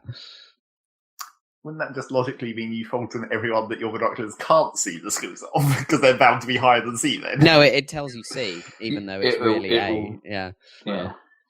It's like, imagine it's like you have a car that can go up to 50. That like the speedo only goes up to 50, but its actual top speed is 85. Yeah, it's pretty. I don't know why I picked those numbers, but it's like the speedo would go up to 50 and sort of stop. Yeah. Anyway, hopefully that will all be ameliorated soon because I'll have the upgraded shit. I unlocked the Riot SMG, but I'm just sticking with the pistol. Actually, to be honest, it's pretty nice. The Trank pistol. Okay. That was how I tried to play Ground Zeroes. Yeah, it was like, I mean, that's a bit standard. Pistol, everything. Yeah, it's nice to have a bit of variety and try and do some crazy stuff. I mean, I tend to go for CQC as much as I can, but they do get up from that even quicker than the Trank pistol. So it can be annoying. You just need to kind of make sure you've moved on by that point. Because if you pile them all up in a room, then when they wake up, one of them wakes up, they all wake each other up, obviously, and be like, "What the hell's going on?" And raise the alarm. But then you need to figure out how to lock the room. Yeah, that would be good if you could actually. Like they'd probably radio in still, I guess, but like you should steal their radios. Like, yeah, exactly. Yeah, that would be great. Variety of ways to solve this problem. Yeah. Makes sense in the real if you world. Put them all in a room, steal their radios, and lock the door. I mean, you should be able to like gaffer tape them and tie them up, basically, shouldn't you? Yeah. Think about it. Perhaps if that was material you could find in the level or something, so you've got gaffer tape. Oh, sweet. Yeah, that would be cool. Because you got a couple of boxes, so yeah, naturally you could use the gaffer tape to repair your box. So yeah, I'm getting there. I'll let you know what the new stuff. And I'm going to Africa now, so on the next mission. So I've got to the next area. So you haven't hit any of the FOB craziness yet? No, I think that's all optional as well. But no, I haven't. Well, it sort of is. It's sort of optional, but you kind of need that stuff if you want to unlock the like highest. Yeah, you probably do. Something. Yeah, but I'm not even the craziest gear on the medium tier of gear at all yet, so I haven't got as far as that FOB stuff. But I'll see how that goes. There's a lot of kind of information in the game about how you can equip your guys with stuff to help in those FOB scenarios and stuff. Yeah, I haven't done any online stuff with it really yet. Yeah, I shall see how that, or what you think of it after supposedly it's already been sort of Konami'd. Like, wow. It's been made worse as it's been in existence. But the game itself is great, so hopefully that won't affect it too much. Yeah. Yeah. Oh, so that's Metal Gear. I also carried. Well, I started again with Wipeout Pulse on that emulator, so that's quite fun. We did in the end manage to get Burnout 3 to run. By the way. Sort of. It's not perfect. Did you do a video? You should do one. Yeah, we haven't. I did manage to get it running better since the last time Zach saw it. But yeah, you can get it running pretty good. You have to do some tricks, right, to get certain things to work like that. And certain effects like the blur are a bit extreme. Right, they always were though on the PS2 version. I think the Xbox version just had nicer post processing on it. Because I remember the sparks being huge on the PS2 version. Yeah, compared to the Xbox version, they are kind of massive. Yeah, so. Because they couldn't put as many of them in there, so they made them bigger. Yeah, I guess so. Yeah, so there's that. And also, when I wasn't feeling well, I've been playing through Grim Fandango Remastered. So, yeah. Oh, cool. I recently picked that up in a Humble Bundle, so I was sort of contemplating doing that. It's an absolute classic. Because I never did get past Disc 2 on the original. Well, Year 2's the best part, to be honest. So I did that the other day. So I'm now at Year 3. But Year 2 is just so good. But I will probably carry on with that. Well, I probably can't remember the puzzles as well for after year 2, so I'll see if I might actually get stuck. But yeah, and it's really it looks good. Obviously all the backgrounds and stuff, they just didn't have high quality assets even then, so they just are the way they are. But it all looks pretty good.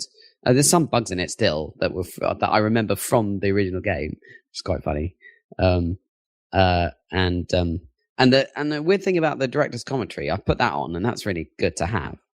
But a lot of times, unlike the Half-Life director's commentary, sometimes you'll go into a room or something and there'll be a little icon for the director's commentary and you hit it and they're talking about the game in general rather than like that specific room. But sometimes they are talking about the room. So sometimes it's like location based or story based, like where you are in the story or what assets you're looking at or whatever. But sometimes it's just general random stuff, which is interesting, but it's like it's not connected to where you are.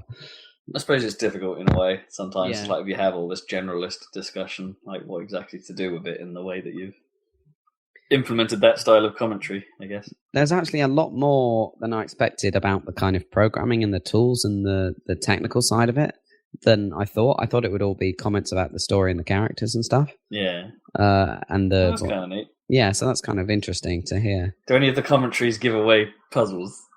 Like, no. Oh yeah, it was interesting when we fought this thing. We thought, oh man, that would be a bit too simple. Well, no, I wouldn't say they give them away. Sort of. There's one I can think of where he talks about the exact puzzle you're engaging in, and I suppose it could give it away, but not really, do they? Yeah, I suppose there's potential for that. I mean, by default, the director's commentary is off, so yeah. Yeah, that's what I was contemplating giving that a go. Yeah, give it a try. As I say, it's a classic, and I love it, but I never got past. As I say, I didn't actually see the majority of that game. Yeah. Well, you got to year 2, right, where you're running the casino place or whatever. Yeah. Okay, that's cool. I mean, that puzzle in year 2 with the ticket stub is still annoying because that ticket stub printing machine just doesn't have the parts of it labeled, which is really annoying. So, like, you have to enter a day, which is in the middle, and 2 numbers, which are either side. But it doesn't tell you on the thing that I can see. So even when you know the right numbers to put in, I kept putting them in the wrong way around. And I remember doing that from the original game. It's really annoying. Anyway, never mind. Not some clue somewhere that tells you which way around they're supposed to be that we're just not seeing, or... Well, you've got the clues as to you need this number corresponds to the race and this number corresponds to the week. So you find out which those numbers are. But then when you're trying to print the ticket from the fake stub printing forgery machine, it doesn't label week and race. Yeah, I get it. It's just one's on the left and one's on the right. And maybe I'm just reading it wrong, or it's somewhere on the text somewhere. Maybe there's a ticket you can look at somewhere else that you can see it. Or... Yeah, maybe. So what you really that'd be the easiest way to solve that problem. It's like, let me see the ticket I'm trying to forge. Yeah. Well, what happens is you make a ticket and then you look at the ticket in your hand and it says week 5, race 12 or whatever. Then you make a new ticket and try and remember which way around you put it. Yeah, it's all right, but it's just annoying. Anyway, that's like a 17-year-old annoyance. 17 years, Jesus. Is that right? Yeah. That's an old game. It was definitely 98. The year of games, wasn't it? The year of games, yeah. Metal Gear Solid 1, 98. Yep. Year of games. Yeah, year of games. What came out? So, Grim Fandango, Half-Life. Half-Life, isn't it? Yeah, Ocarina of Time. Metal Gear Solid. Yeah. Just tons of good stuff. Year of games. How are we feeling about 2016 as a year of games? No idea. What's even more stuff might come out than in 2015 somehow, even though a lot of that stuff was meant to come out this year. That's actually what I meant. Sorry, it's 2015. I'm getting ahead of myself. Oh, this year. Yeah. Well, it's had Metal Gear. It's had Metal Gear, it's had Splatoon, it's had Halo, Yeah. it's had... I had Witcher 3, if any of If any of us actually played it, yeah. Witcher 3, yeah. Fallout's about to come. Yep. Yeah, That's could be a what good I'll be one. playing next week. Mario Yeah. Maker. Mario Maker, yeah. You know, it's pretty good. It's a pretty For good what year. it is. Yeah, not a bad one. Not that great. No, but 2016 looks like to be a good year. I'll play Fallout 4 next week when it arrives. Right. Weirdly, I ended up ordering a physical version from Amazon because it was cheaper than on Steam. No, that Right. happens quite a lot, actually. yeah. Right. So But we'll get to hear about It that. was weird because like it doesn't even have a pre-release discount like a lot of stuff does on Steam. So it's just full price pre-order on Steam at the moment for Fallout 4. Right.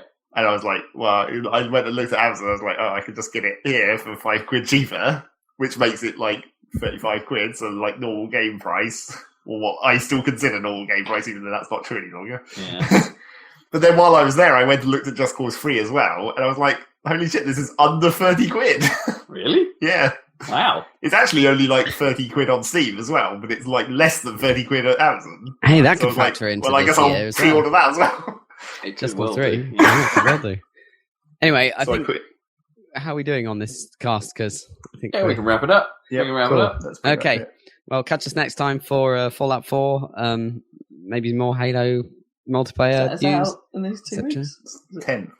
Oh, wow. Oh, so very shit. Close. Yeah, I might not be around that time because I might be in Africa. So we might have to think of something, guys. Wait, but Actually in Africa. I thought you Yeah. were going to Africa. I thought you meant in Metal Gear. Well, that as well. that as well. But no, I'm going to Marrakesh. So for Oh, that really? week. Oh, so, awesome. Yeah. So it might be a Toddcast, but look forward to that, guys. Or And, maybe we'll have to get the Kippers in to give his opinions on Call of Duty so we can, Yeah, in theory, that talk sounds about like that in the end of year stuff so I don't have to. Yeah, exactly. So look forward to that next time. Check out the video channel as always on YouTube. Happy Salad? Yeah, the part 7 of Sonic Adventure just went up. Oh yeah, Prison Architect will go up end of the week. and we'll catch you next time. So bye, listeners. Indeed. Bye. You say bye? Boy. Bye. Hey, we got